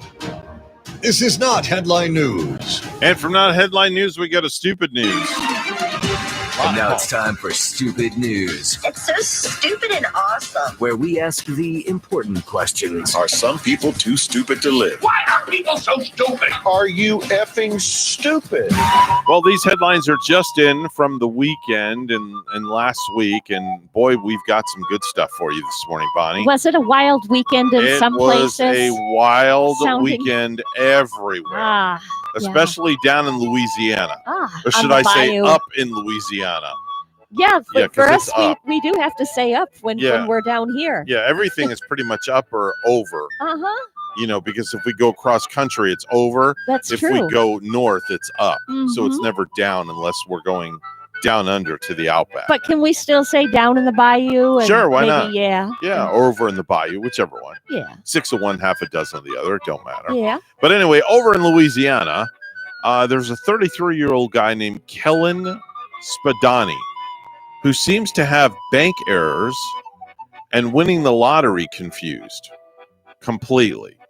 Police say that after Charles Schwab accidentally transferred $1.2 million into his brokerage account. Wait, now isn't Charles Schwab a famous investor himself? Yes. Yeah. Okay. After Is this the after same- the company Charles Schwab Yeah. accidentally transferred $1.2 million into his brokerage account, he refused to give it back.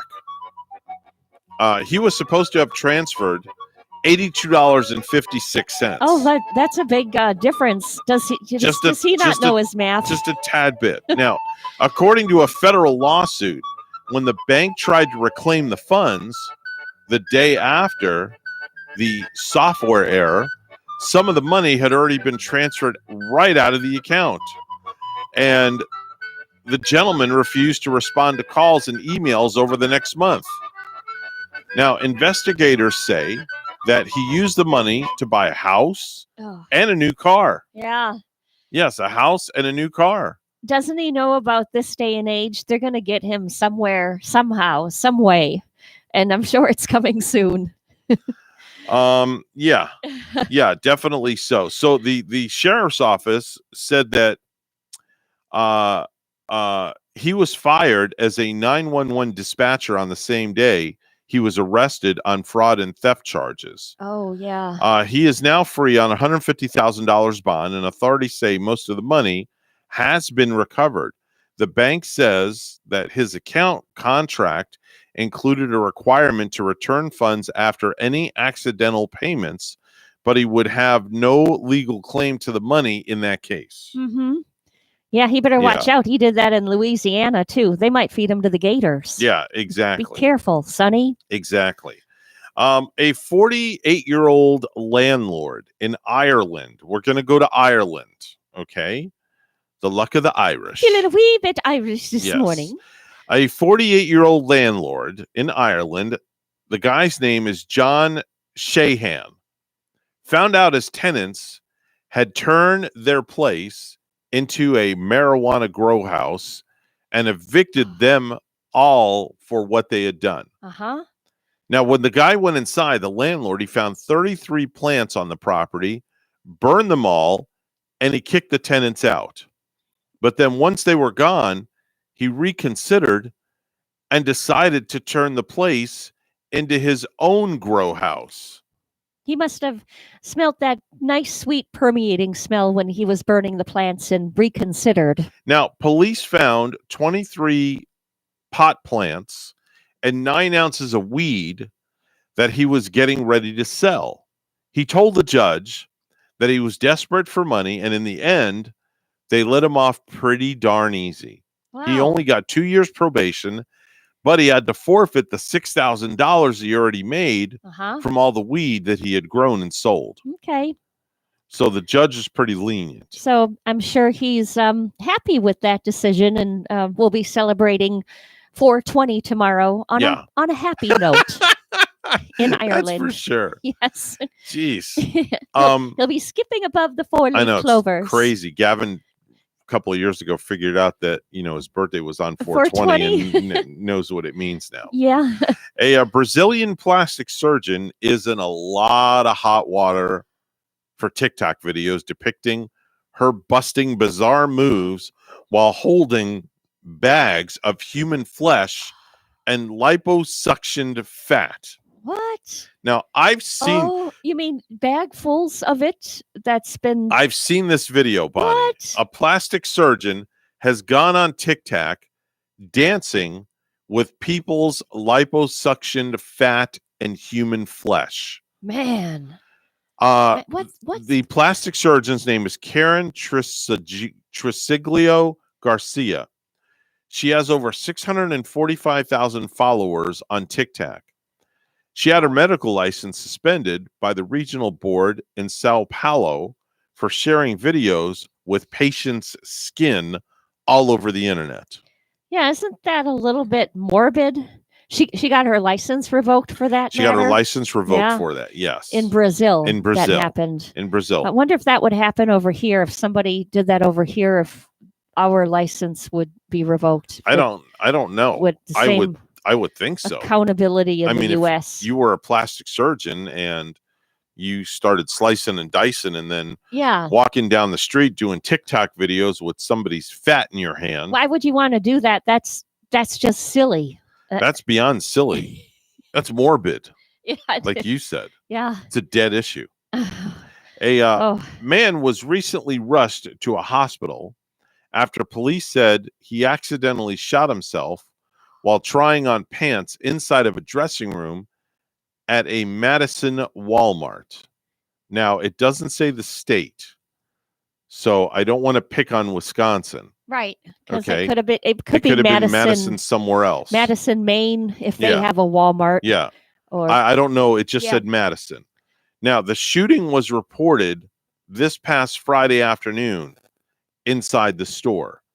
Madison police said the man had entered a fitting room to try on a pair of pants.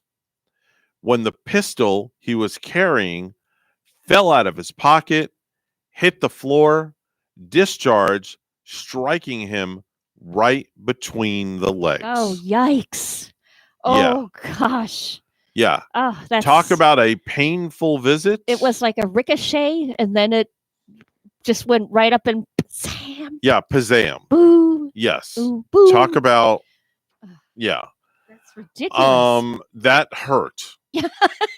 That had to hurt. I can only imagine how painful that was. Yikes. And then to have to come out of the dressing room Oh. and have somebody call paramedics for you Yeah. Yeah. with your junk all up in a tizzy. Put it in a tourniquet. How do you tie a tourniquet around?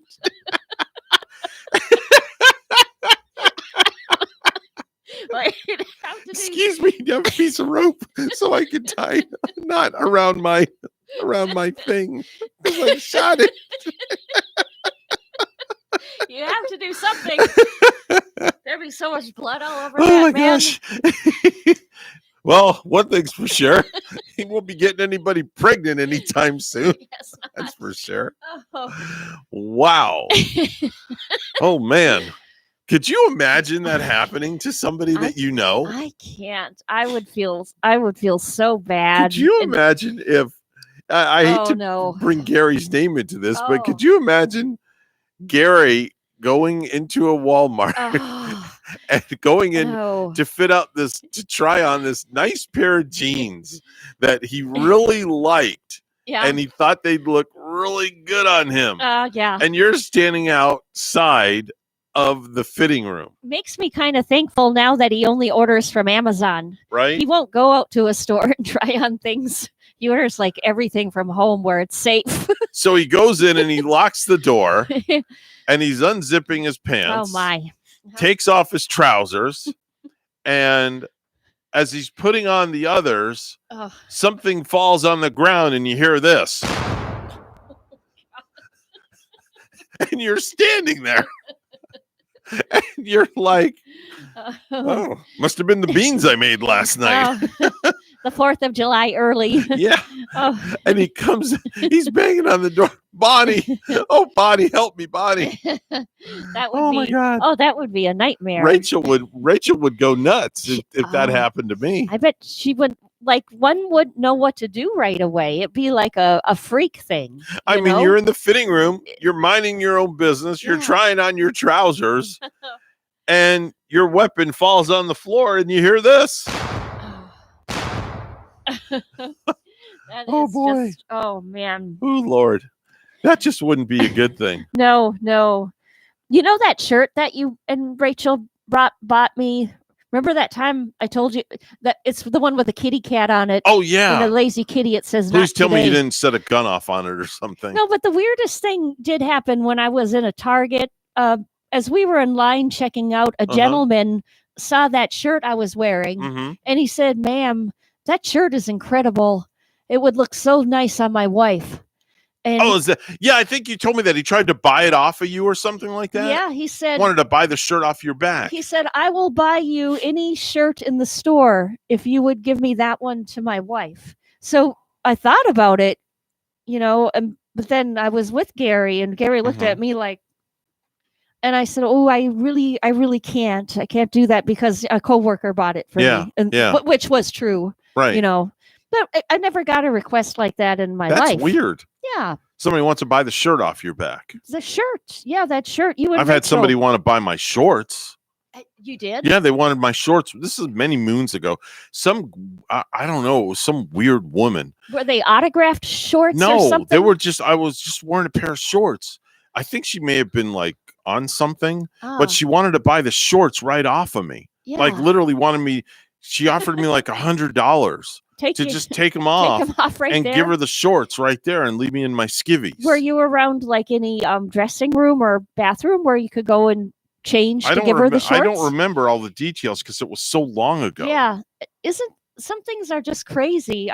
Maybe every now and then you just come into somebody who likes what you're wearing. I don't know.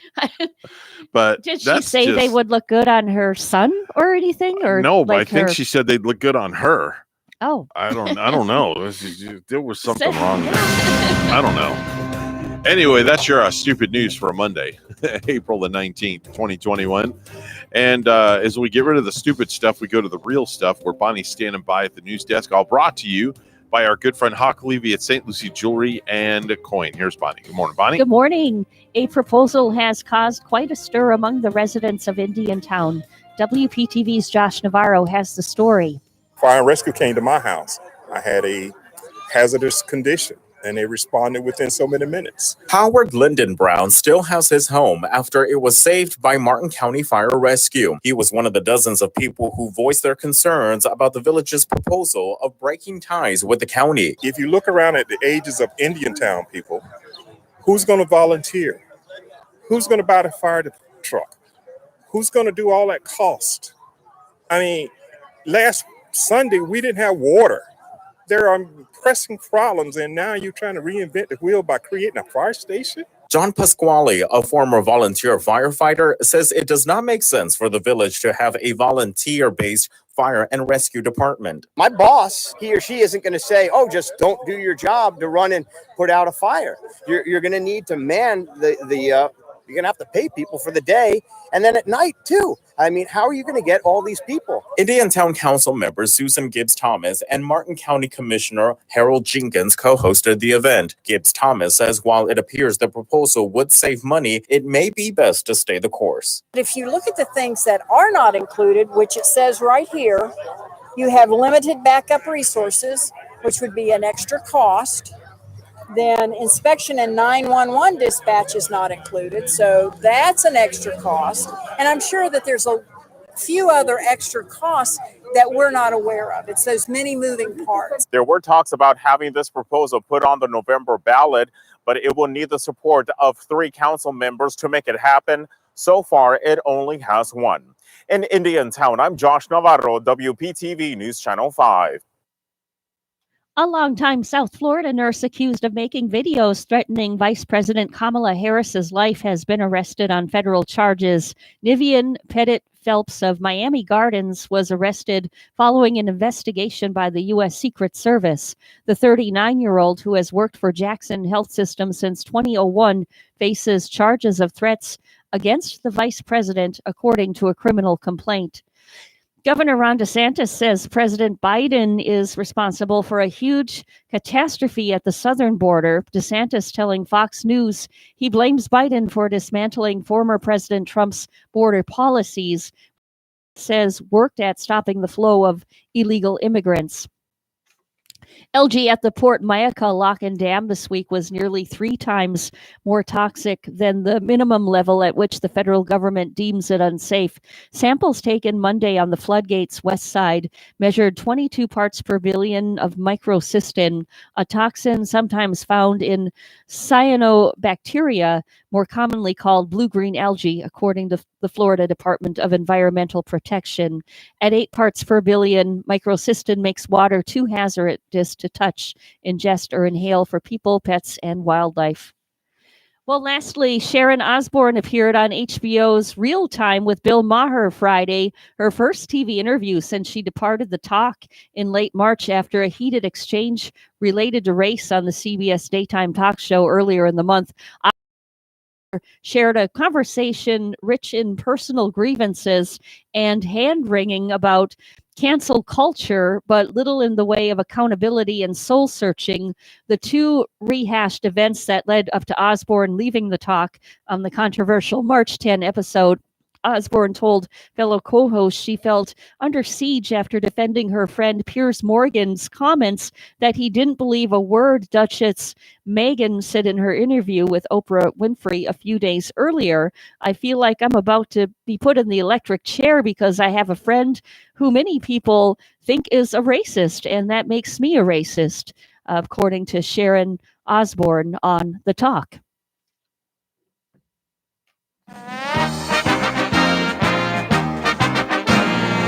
Shane Bieber kept up his record strikeout run, fanning 13 and pitching the Cleveland Indians past the Cincinnati Reds 6-3 on Sunday. Bieber became the first pitcher in a big league history to begin the season with 4 straight starts with at least 10 strikeouts since the mound was moved to its current distance back in 1893. The 2020 Al Cy Young Award winner has 48 strikeouts this year, matching Hall of Famer Nolan Ryan for the most through the first 4 starts of a season. Bieber has fanned at least 8 in 16 straight starts, 1 short of Randy Johnson's major league mark. News time is 7:50, and we'll have weather and traffic together next.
7:51 right now on the Get Up and Go show with Evan and Bonnie. It's time for traffic and weather together. Bonnie has the latest on the highways and byways. Thanks, Evan. On the Turnpike southbound in Palm City at mile marker 138, Turnpike southbound there, use caution.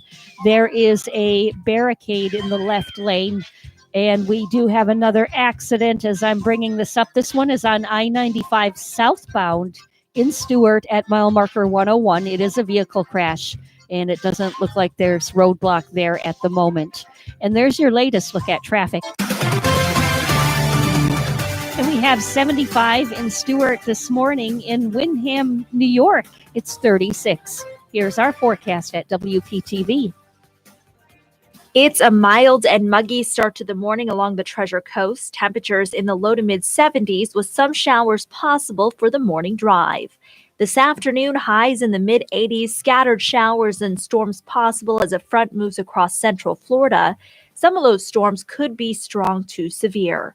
Overnight tonight, lows in the upper 60s, mostly cloudy skies and some isolated showers and storms possible. Tomorrow through Wednesday, that unsettled weather pattern continues. Mostly cloudy skies with scattered showers and some isolated severe storms possible as a front stalls out across the area. I'm WPTV First Alert Meteorologist Katya Hall on WSTU AM 1450, Martin County's Heritage Station.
If you have a suggestion for the show, we would love to hear from you. Send us an email to WSTUmorningshow@gmail.com. Now let's get back to the Get Up and Go show. Here's Evan and Bud. So Dr. John Millay is going to be here from the Martin County School System. He is the superintendent. He'll more than likely be on our Zoom feed, so to speak, and he'll be joining here momentarily. So he'll be with us in the 8 o'clock hour, Bonnie. Yeah, once in a while, John will surprise us, you Yeah. know, and kind of knock on our door. Just and kind of pops in here whenever he wants, which Yeah. is fine. With We his- have that open door policy. with his bright bow ties Yes. on, and we never know which one he's What color? Be I'm wearing. gonna predict. I'm gonna say he's gonna wear. I'm gonna go out on a limb and say he's gonna wear red today. Oh, you know what? I was going to say that exactly when I was looking at your headphones, Evan. Oh, Your my Beats. Red headphones. I'll predict red right You think there so? with All right. you. So we're both going with red this morning for him. Yeah, All right. Red bow tie. red. He and she said. Okay. So- All right. That'll work. Well, that'll definitely work with us. That's going to be coming up just after the news this morning, right here on WSTU Stewart, Martin County's Heritage Station. The news is coming up next, and then hour number 3 of the award-winning, critically acclaimed Get Up and Go show. Don't go anywhere. We'll be back in just a little bit.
Coming to you live from Stuart, Florida, the greatest little town in the world. It's the award-winning, critically acclaimed Get Up and Go show on AM 1450 WSTU. You're invited to call the show anytime at 772-220-9788. And now, broadcasting live from their palatial studios, here are your hosts, Evan and Bonnie. Thank you very much, Mr. Announcer. It is a Monday morning, April the 19th, 2021. All I need is that hat. Okay, you cannot have my hat. It was a gift. Don't you think that's the most beautiful hat you've ever seen? Yeah, I think my hat's pretty damn good looking. I found that quite annoying. Well, I'm glad you find my hat annoying, but Bonnie doesn't and nobody else does. So put that in your hat and you can eat that also as well. It's 8:07. Mr. Clock, would you verify It's that? now 8:07 a.m. And as always, at 8:07 a.m., we welcome in Dr. John Millay. He is the superintendent of the Martin County School System. John, good morning, and how are you? Good morning. How are you and Bonnie doing? Oh, we're good. Bonnie and I had a running bet this morning about what color your bow tie was going to be. Mm-hmm. And Martin County Schools bow tie, red, white, blue. Okay, well, all right. So we're partly right. We were. We're partly right. We were a third right, I guess. 1/3 right. Yes. We guessed it was going to be a red bow tie this morning. It was close. This one, like if you look at our little insignia, Yeah, I see that. it hits blue and white, but it has some red accents. So that's kind of my Martin County School District tie. We'll take it. Yeah. We'll take it. Red, Very- white, and blue. I like that. Very patriotic. nice. Yeah, it Love it. is. Love it. So let's get right. Let's just jump right in. No safety flotation devices needed for this one. But let's talk a little bit about the school board and the discussions that are going on currently about the reopening plan for 2021 and 2022. Sure. We'll have some information tomorrow night. We're going to meet at 4. Public's always invited. They can watch on YouTube as well, online. It's held at our meeting room on Ocean Boulevard. They can attend again. They can click online. But we're looking at our school reopening for the fall, and has been the case since March 2020. Decisions about the health and safety of protocols will be made using guidance and recommendations from public health officials. So we want to plan our return. We're not out yet, so we want to finish smoothly here. We are, but we're talking about some planning for the coming school year. Our district's K-12 pandemic crisis response team, comprised of district pediatricians, health department. They meet on a monthly basis to review the local landscape related to COVID, and they'll make recommendations, of course, with some best practices. But the startup, as far as the coming school year, we're looking at, the board will discuss that, but right now we're over about 82% traditional. There's been talk about face masks. We have to stay healthy. We have to do those things practical to keep our students and staff safe. So the commissioner has asked school districts not to adopt a mandatory mask policy that's statewide. We currently do have that. So the board's considering that, but that'll be something as we get closer to the school year. We'll just see how this keeps bearing out. But that's the plan of the commissioner for people to not have a mandatory in the fall. So the board's going to discuss that some, and that's 4 months away. Our priority right now is currently closing the school year and focusing on safely graduating our kids. And a lot of parents, the kids will have a week or so out, but they need summer. There's going to be summer school programs and extended days. So we have a variety of programs for students. Some that just need a great, fun, supervised place for their students to get some educational activity. That's the extended day programs we offer. And then there will be summer school. So students that would also like kind of catch up, stay on pace, target, we'll be reaching out to students that would really benefit. So if a parent would like that, that's typically all of the month of June will be summer school, but we are providing transportation. We're going to provide free meals. There are going to be some fun activities. So a little different than the school day. It's not all day. It'll go, I believe, till 8 until 1. So there will be services offered this summer. So if any kids were behind or parents would like them to get ahead, that's going to happen. All right, very good, very good. By the way, I am sending you something to your cell phone just so you have it, and I would like to extend a personal invitation to you to this event because I know it does pertain to the Martin County school system, and we can talk more about that off air. So I hope that you can partake and attend as well. Let's continue on. Let's talk a little bit. Retired Educators Association award scholarship to the outstanding high school seniors. This is pretty neat. The Martin County High School senior Daniel Tapia Medrano is one step closer to realizing his dream of becoming an educator, thanks to a generous scholarship awarded to him by the Martin County Retired Education Association. Daniel's arrival at Martin County High School did not mirror the traditional path taken by many students. While he was born in the United States, he returned to his family's native Mexico at the age of 2 and remained there for the next 14 years. When Daniel stepped onto the campus of Martin County High School 3 years ago, he spoke no English. His living arrangement was also proved to be difficult. Although he was able to move in with relatives, he did not know them at all. But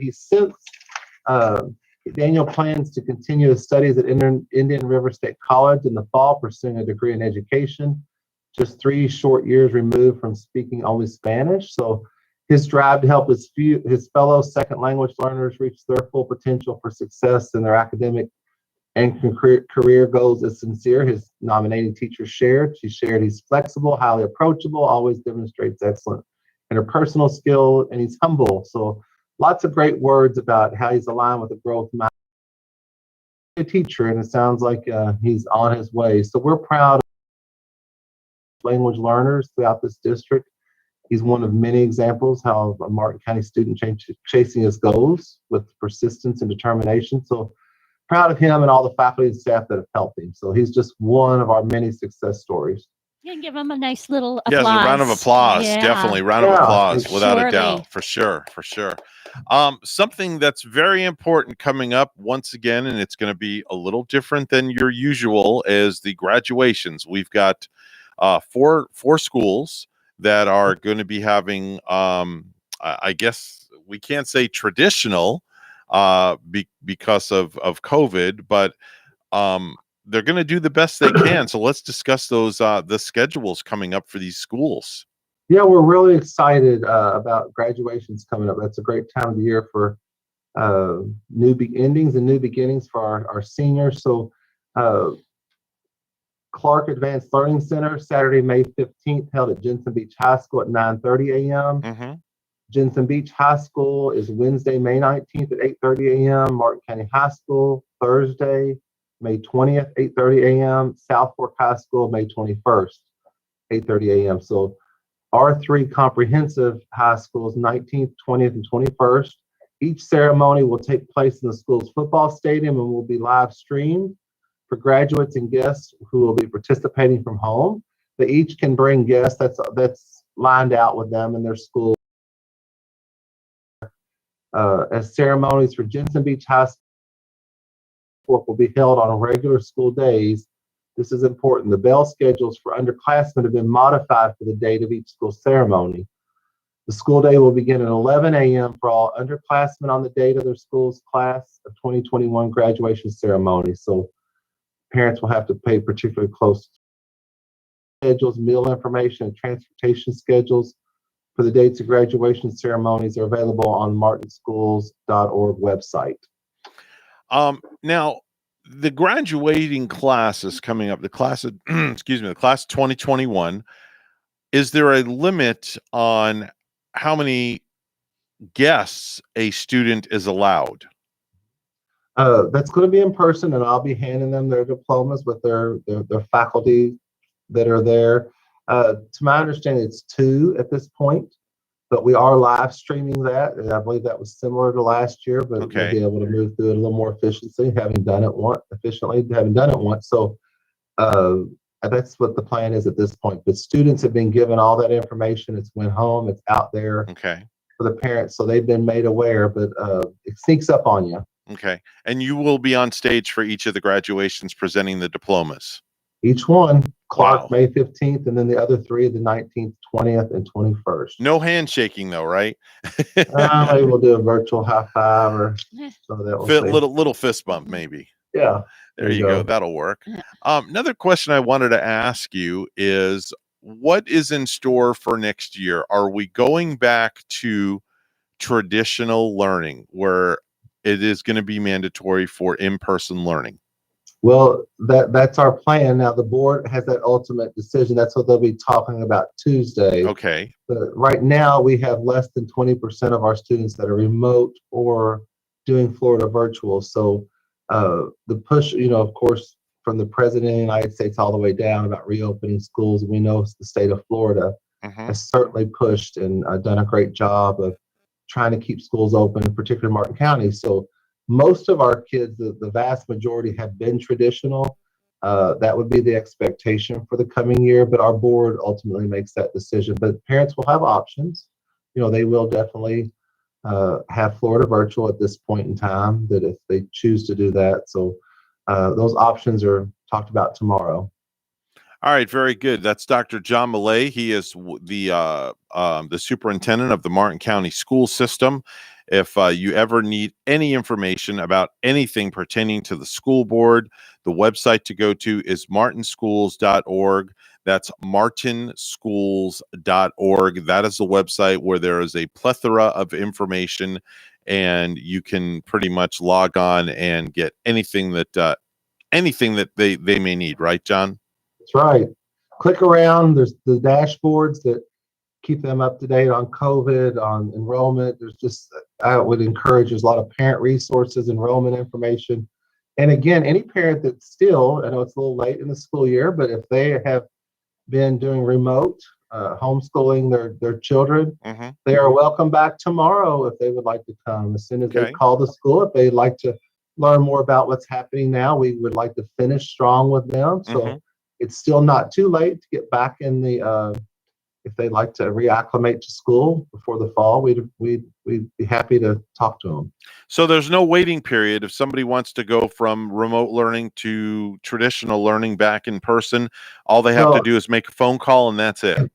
Well, there may be a little bit more to it, but I can tell you, if they've been doing remote with our teachers, everybody's case is a little bit different.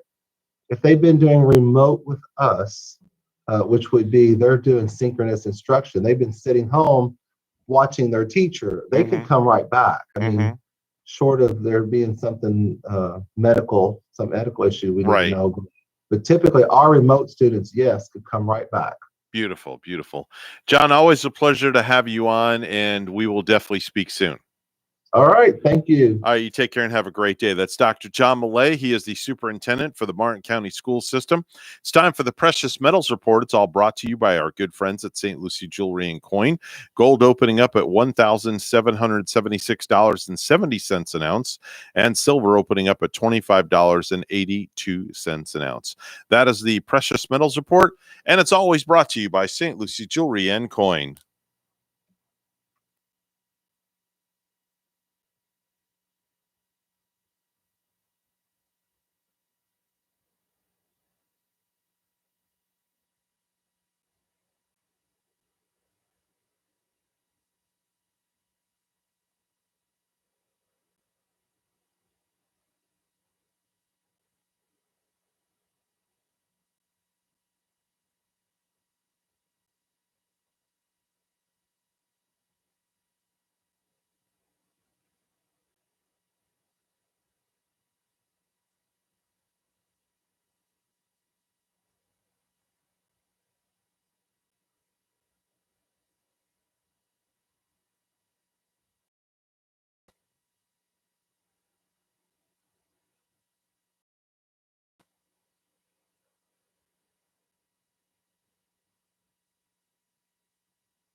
$8:21 right now on the Get Up and Go show with Evan and Bonnie. It's time for news. Let's head over to the news desk where Bonnie's standing by with the headlines. Good morning, Bonnie. Good morning, Evan.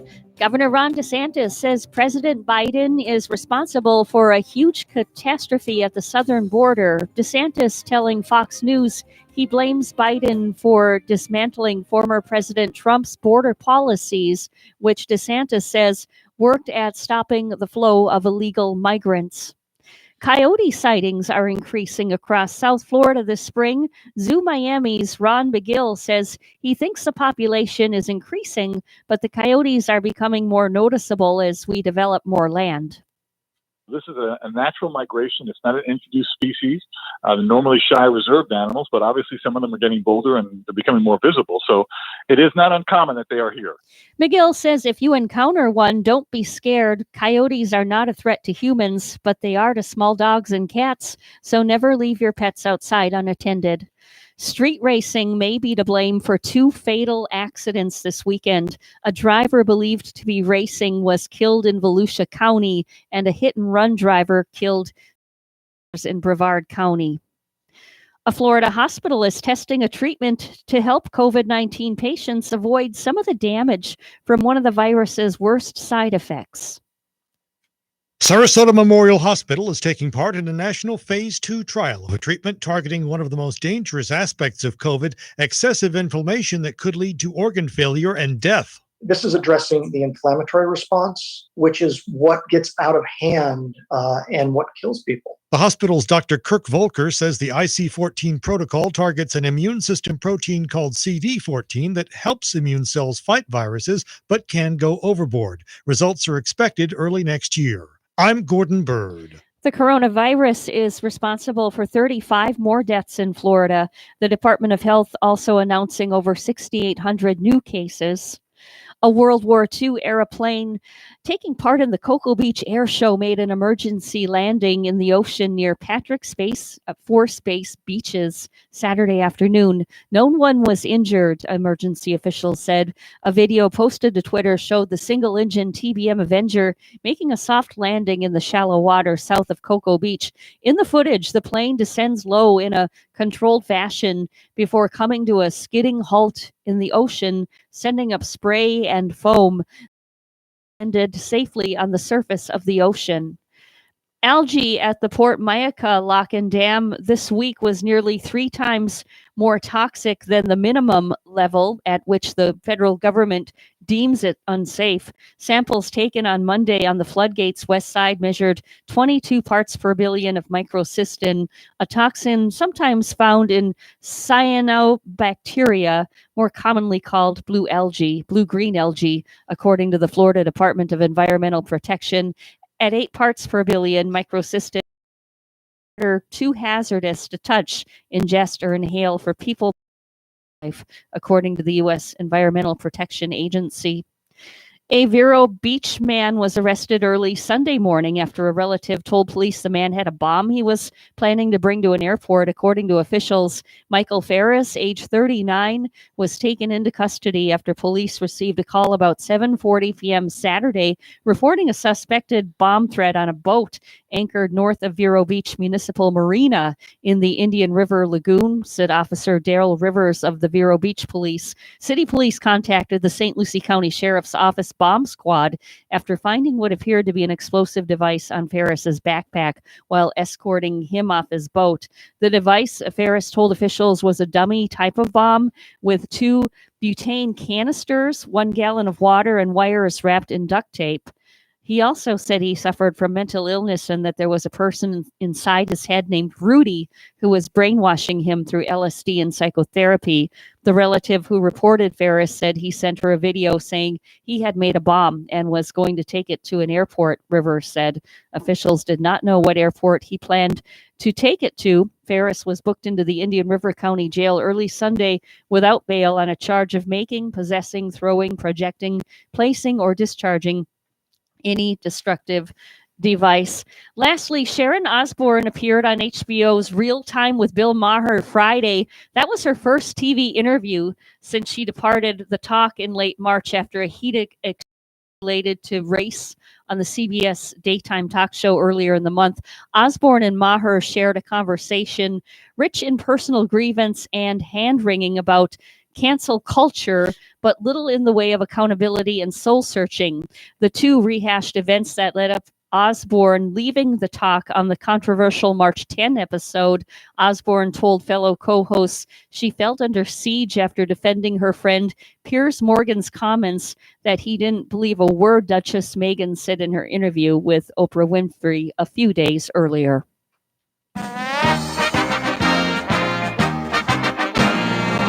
And it's off to the races for Formula One in South Florida. Formula One announced Sunday that the Miami Grand Prix will be held at Hard Rock Stadium in 2022. It's part of a 10-year deal that brings Formula One racing to South Florida beginning next year. Now, the date of the race on the Formula One calendar has not yet been announced. News time 8:27. We'll have weather and traffic together next.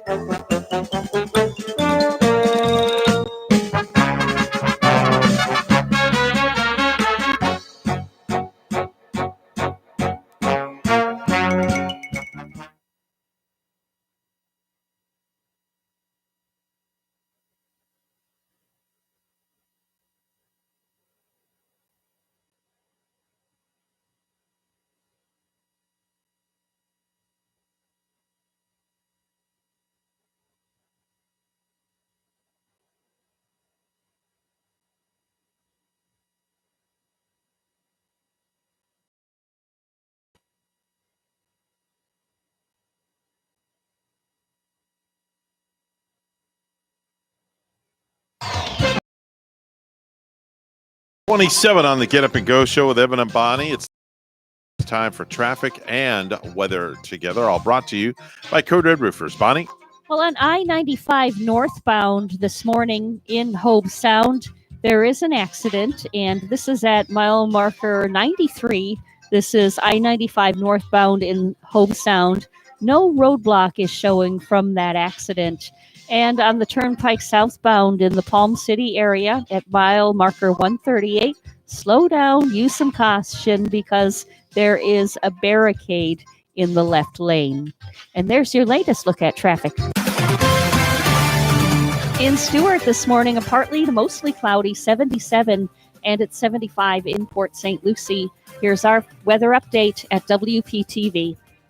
It's a mild and muggy start to the morning along the Treasure Coast. Temperatures in the low to mid 70s with some showers possible for the morning drive. This afternoon, highs in the mid 80s, scattered showers and storms possible as a front moves across central Florida. Some of those storms could be strong to severe. Overnight tonight, lows in the upper 60s, mostly cloudy skies and some isolated showers and storms possible. Tomorrow through Wednesday, that unsettled weather pattern continues. Mostly cloudy skies with scattered showers and some isolated severe storms possible as a front stalls out across the area. I'm WPTV First Alert Meteorologist Katya Hall on WSTU AM 1450, Martin County's Heritage Station.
If you have a suggestion for the show, we would love to hear from you. Send us an email to WSTUmorningshow@gmail.com. Now let's get back to the Get Up and Go show. Here's Evan and Bonnie. 8:31 right now, the Get Up and Go show. Without further ado, here's Randy Siegel with the Space Report. Good morning, Randy. Good morning to you, sir.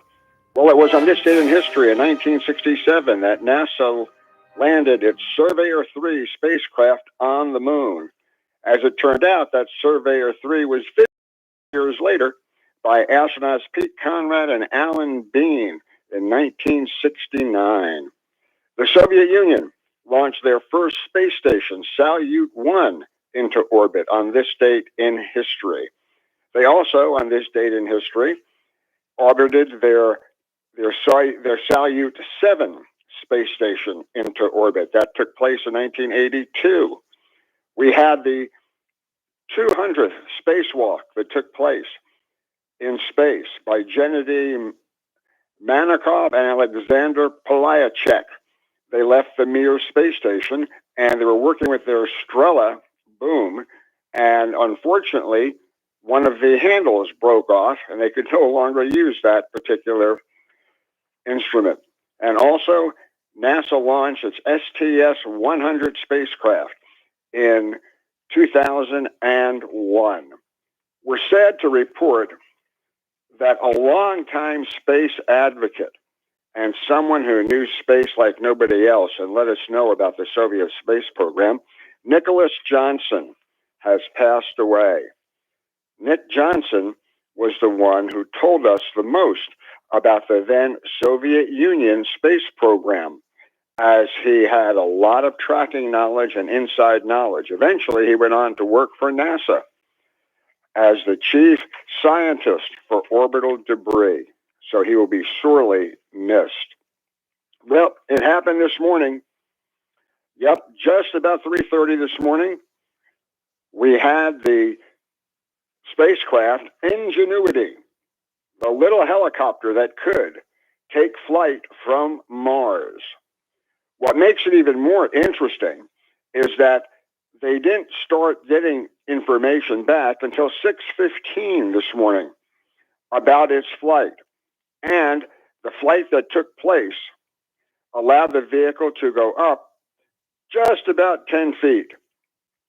They intend to fly it a little bit higher each day, but this was the first time that we've ever had powered flight on another planet. In fact, they've named it the Wilbur and Orville Wright. So the Wright brothers get a little bit of attention. You might recall that there's a little piece of their plane that is on the Ingenuity rover. Perseverance took pictures of the rover as it lifted off and went into the sky. So you have two working spacecrafts. But alas, we do have a slight on Mars as a result of Martian dust devils. Yep, the dust devils bring up a lot of the dust from the surface of Mars, and it covers spacecrafts. In this case, NASA's InSight Mars lander has gone into hibernation. And the reason for that is the dust that is now covering its solar panels. This was a solar panel spacecraft in difference to Perseverance. With this particular spacecraft, it's an in situ spacecraft, which means basically that it stays in one place on the red planet. And it's drilling down to listen for earthquakes Mars quakes, and to get any information back from the weather in the location where it is. However, being in the position, the dust gets on its solar panels, thus not allowing it to have the type of energy that it needs to continue its operation. They expect that in July, when the sun goes back up and the Martian winter comes to an end, that they can still keep this particular spacecraft listening on the Martian surface. Over the weekend, 3 astronauts returned from space. On Saturday, Sergei Rusakov, Sergei Kushevashchikov, as well as NASA astronaut Katie Rubins returned to Earth. They're now safely back home. Rubins is in Houston, and the Russians went back to Star City for further tests. Now, next up will be astronauts on the station, Shannon Walker, Victor Glover, Mike Hopkins, and Mark Vanderhee, along with Japanese astronaut Soichi Noguchi and Russians Oleg Novitsky and Peter Dubrov remain on board the station.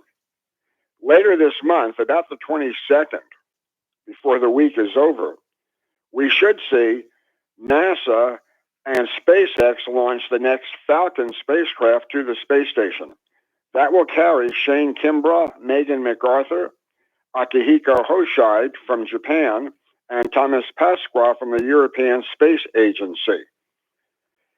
They are ready for launch, and everything seems ready to go. In fact, over the weekend, their Falcon 9 rocket had a static firing to make sure that it was ready to bring them to the International Space Station.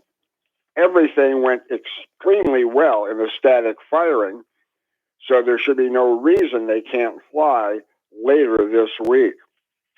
Russia said that they will conduct a survey of the International Space Station and decide whether or not they're going to withdraw from the project in 2025 or if they'll remain as a partner.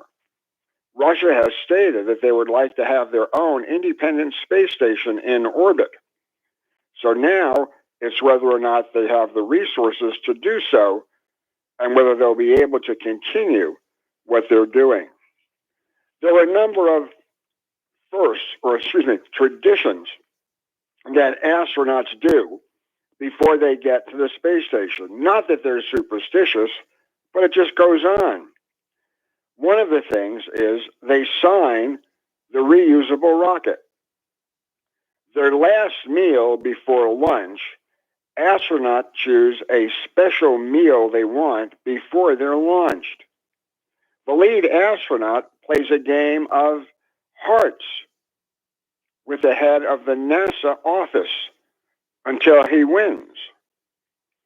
They drive their own vehicle to the Kennedy Space Center up to their rocket. When they get to their rocket, they always look up at the vehicle. They then sign the entranceway as they get into the vehicle, and they bring with them their own gravity indicator, which is usually a plush toy. So we'll follow what they do on launch day.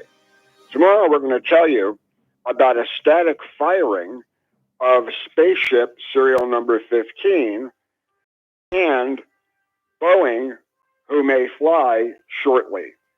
So until then, have a great day, everybody. That's Randy Siegel with a Space Report. He's on the program each and every weekday at this time, talking about all things pertaining to NASA. You know, anytime I hear this music, it just puts me in one of those happy-go-lucky, feel-good moods, Bonnie. It does. And, you know, we need to be put in the spirit that way. I feel like I should be in the Bahamas right now. And on a Monday, and Evan, you just mentioned a couple of minutes ago that it'll be raining here in Stewart within a couple of minutes. Literally. Dreary kind of day. So you need something to tempt your taste buds. You know, some good seasonings. Chef Mark, you know, I was makes it incredible. A hot bowl of soup would be the course of the day. Oh, fresh bowls of soup are made fresh daily, right in the deli at Ellie's Downtown Deli. Of course, get your soup with a sandwich. Might want to make it a hot pastrami melt today. Oh my gosh, you just hit my soul, You know. my soft spot. Wow. Yeah.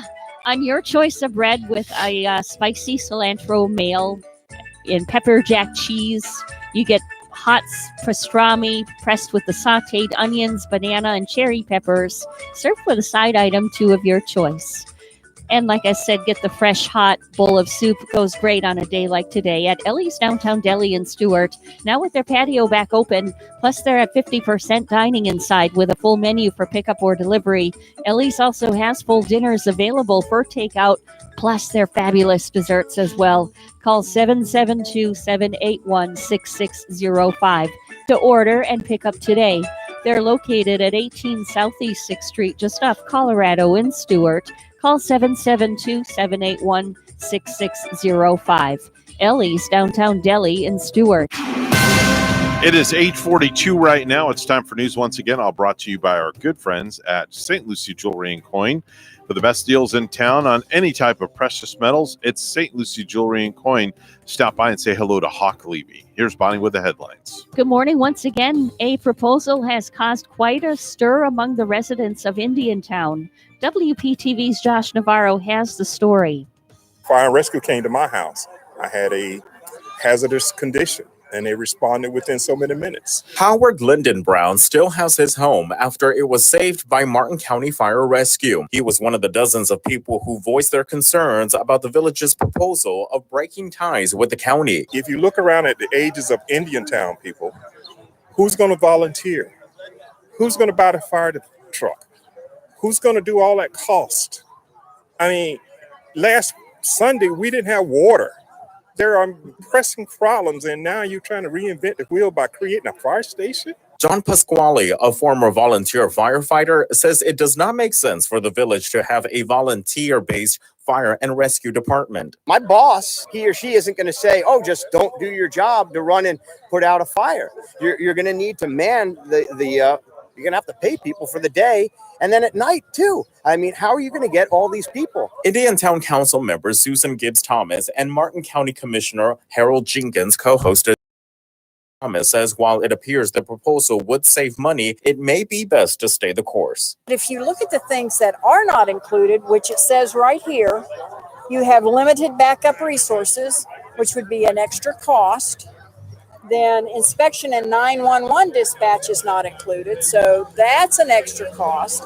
And I'm sure that there's a few other extra costs that we're not aware of. It's those many moving parts. There were talks about having this proposal put on the November ballot, but it will need the support of 3 council members to make it happen. So far, it only has 1.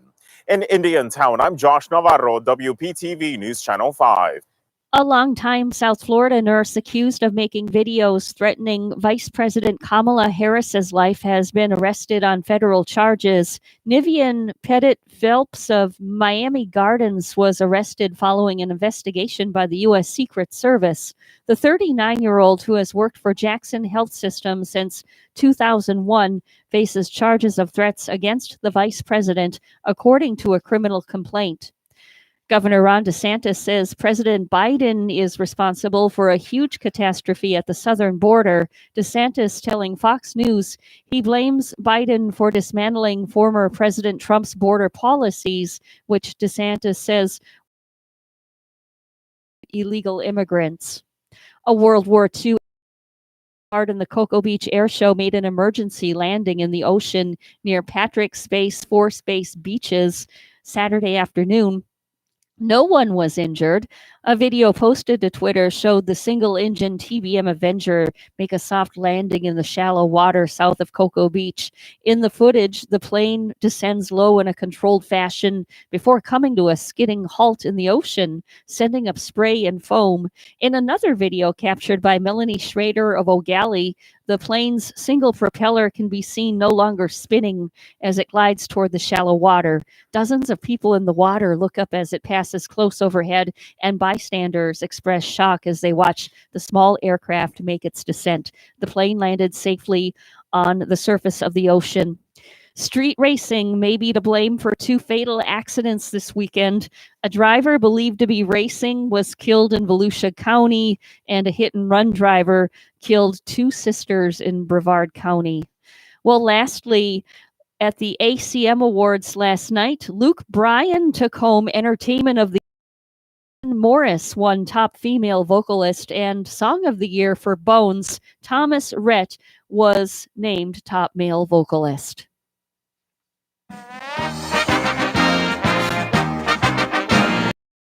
Quarterback Trevor Lawrence hasn't even been drafted yet and is already giving back to the Jacksonville community. Lawrence posted on Twitter Sunday thanking Jaguars fans for raising money for a wedding gift that he and his wife will use to donate to charities in the Jacksonville area.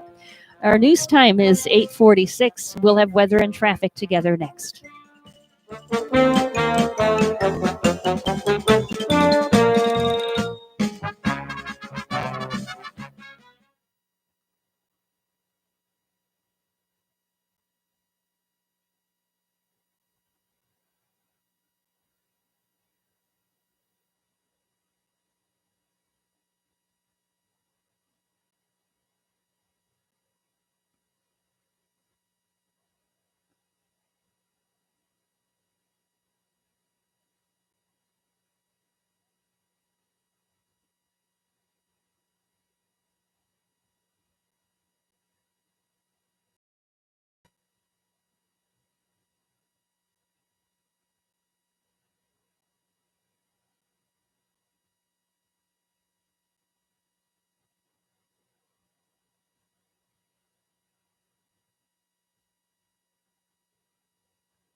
It is 8:40.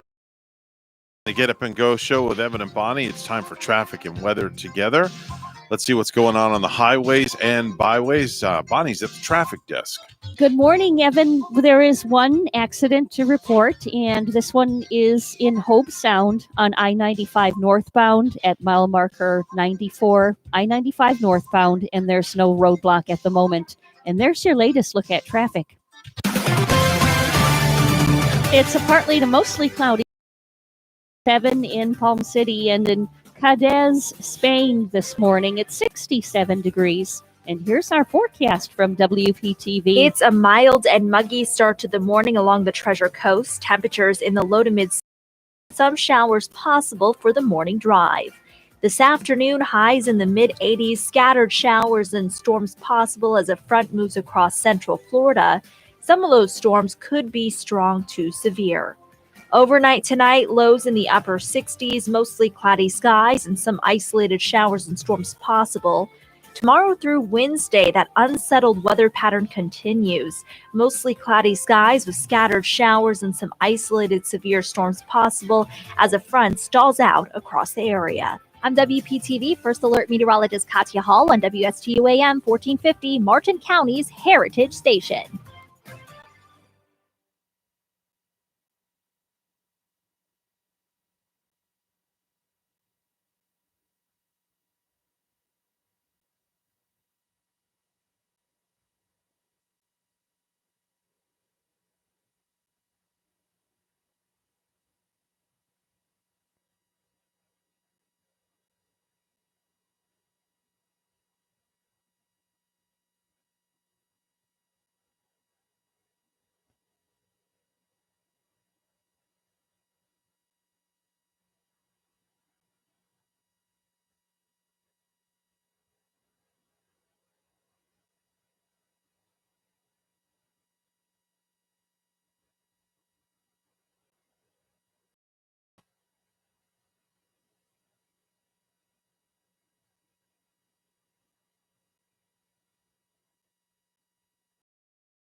You're listening to the Get Up and Go show with Evan and Bonnie on Martin County's Heritage Station, AM 1450 WSTU. Now let's get back to the program with Evan and Bonnie. Business is picking back up. You got a busy schedule. You need to stay on the move. So when you fly the friendly skies, you got no time for jet lag. You will find your dose in Airport Math Burritos. Look for Rusty at 9. You will find your dose in Airport Math Burritos. Attention, Rusty, you have some customers waiting at gate 9. Very interesting. Airport meth burritos. Meth burritos. Meth burritos. I'm telling you. Don't Man. put any of that stuff in mine. No, definitely not. Give me a normal burrito. Yeah, I'll take a normal burrito I'll too. be happy flying guys It is for surely. 8:52 on the Get Up and Go show. So you have a very, very, very, with a capital V, busy day today. Yeah, it's Monday is the normal typical busy day. I think Mondays and Thursdays and Fridays, Mhm. are the busiest for me. I think we need to put a big S on your shirt for Supergirl for today because you're going to be going nonstop. Yeah. Like till what time? I think till 2:00. Yeah, 2:00. Oh, this so you're not afternoon. working late tonight. Not late, but I'm working, several hours in a row doing the massage for today.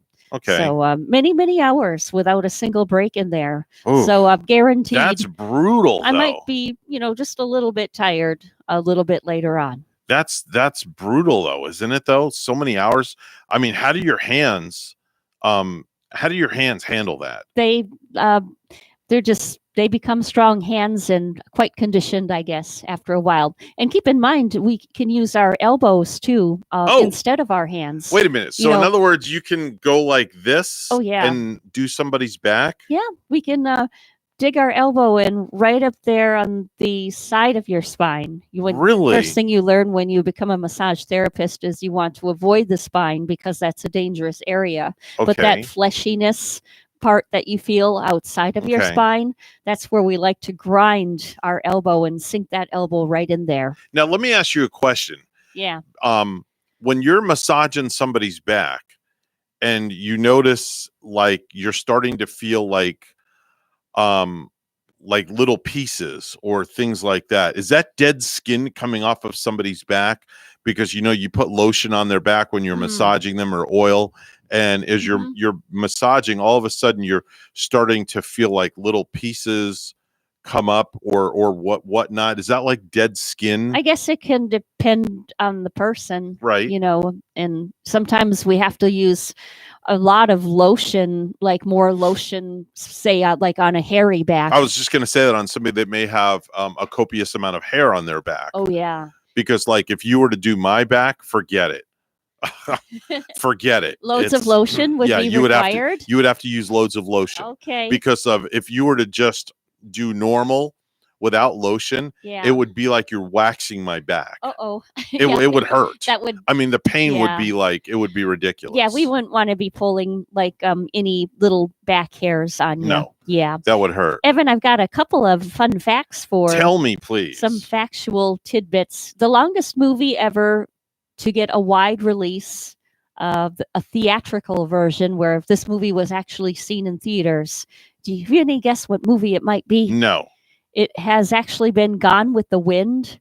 It was 3 hours and 46 minutes. Really? And any longer since has been clipped down for theaters. Mhm. Because I don't think I would want to sit 3 hours and 46 minutes at the movies. Wow. I get a little bit anxious when they're ready to get out when there's a 2-hour movie.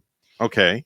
Usually a 90-minute one is perfect. Okay. Sweet and to the point. Female armadillos always give birth to identical quadruplets. Wow. Quadruplets. So a female armadillo always has 4. And Wow. they're always identical. And don't ask me why. That's just one of those little facts here for this Monday. Wow.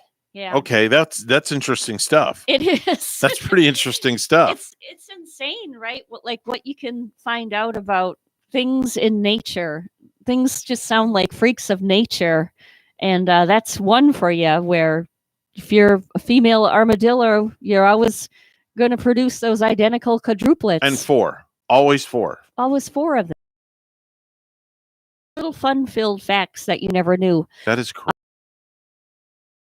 I have not played the board like forever.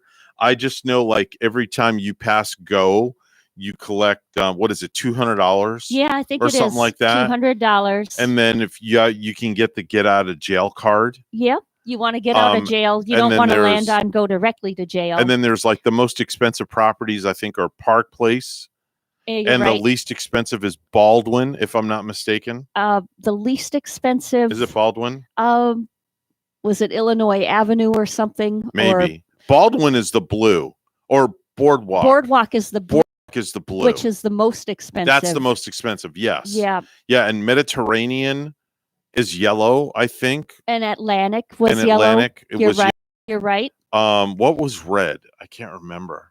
Illinois Avenue. Yes, Illinois was- Avenue was red. And then I think Monopoly should really apologize to the state of New Jersey.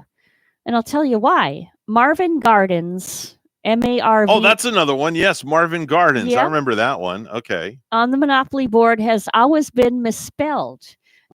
Actual neighborhood in New Jersey is spelled Marvin, Marven, but Monopoly, in Monopoly, it's Marvin, Marvin.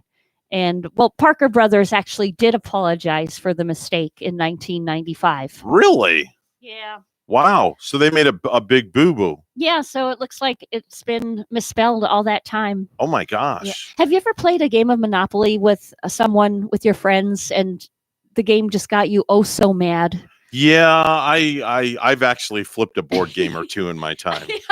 I've heard of people taking that board and smashing it over somebody's head.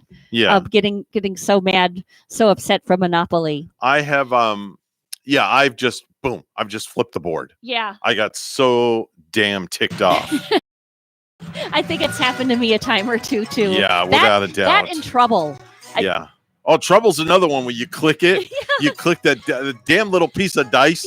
I've smashed that and got the dice out. I believe it. That's crazy. Well, that's our show. This concludes the entertainment part of our program. That was fun. I think it went really well. See ya. I'm out of here. I'll see you. Bye-bye. Yeah, show's over. So we're done. We're out of here. We're one and done. The Monday edition is done. And I wish we could say we're out to have some sun and fun, but not the sun. Doesn't look like that's Take happening. an umbrella with you today. That's Yeah. all. Hey, remember, if you have good values on the inside, you will not look for validation on the outside. Yep, and keep your umbrella handy. That's right. Keep it handy, Yeah. as Bonnie says. Your rain jacket too. We are out of here. We're like yesterday's kitty litter. We need to be cleaned up and recycled till Tuesday morning. And we'll be back with a fresh step, of course. There you go. I like that. Oh my God, we have to add that to the repertoire. We're WSTU Stewart, Martin County's Heritage Station. Bye-bye for 21 hours.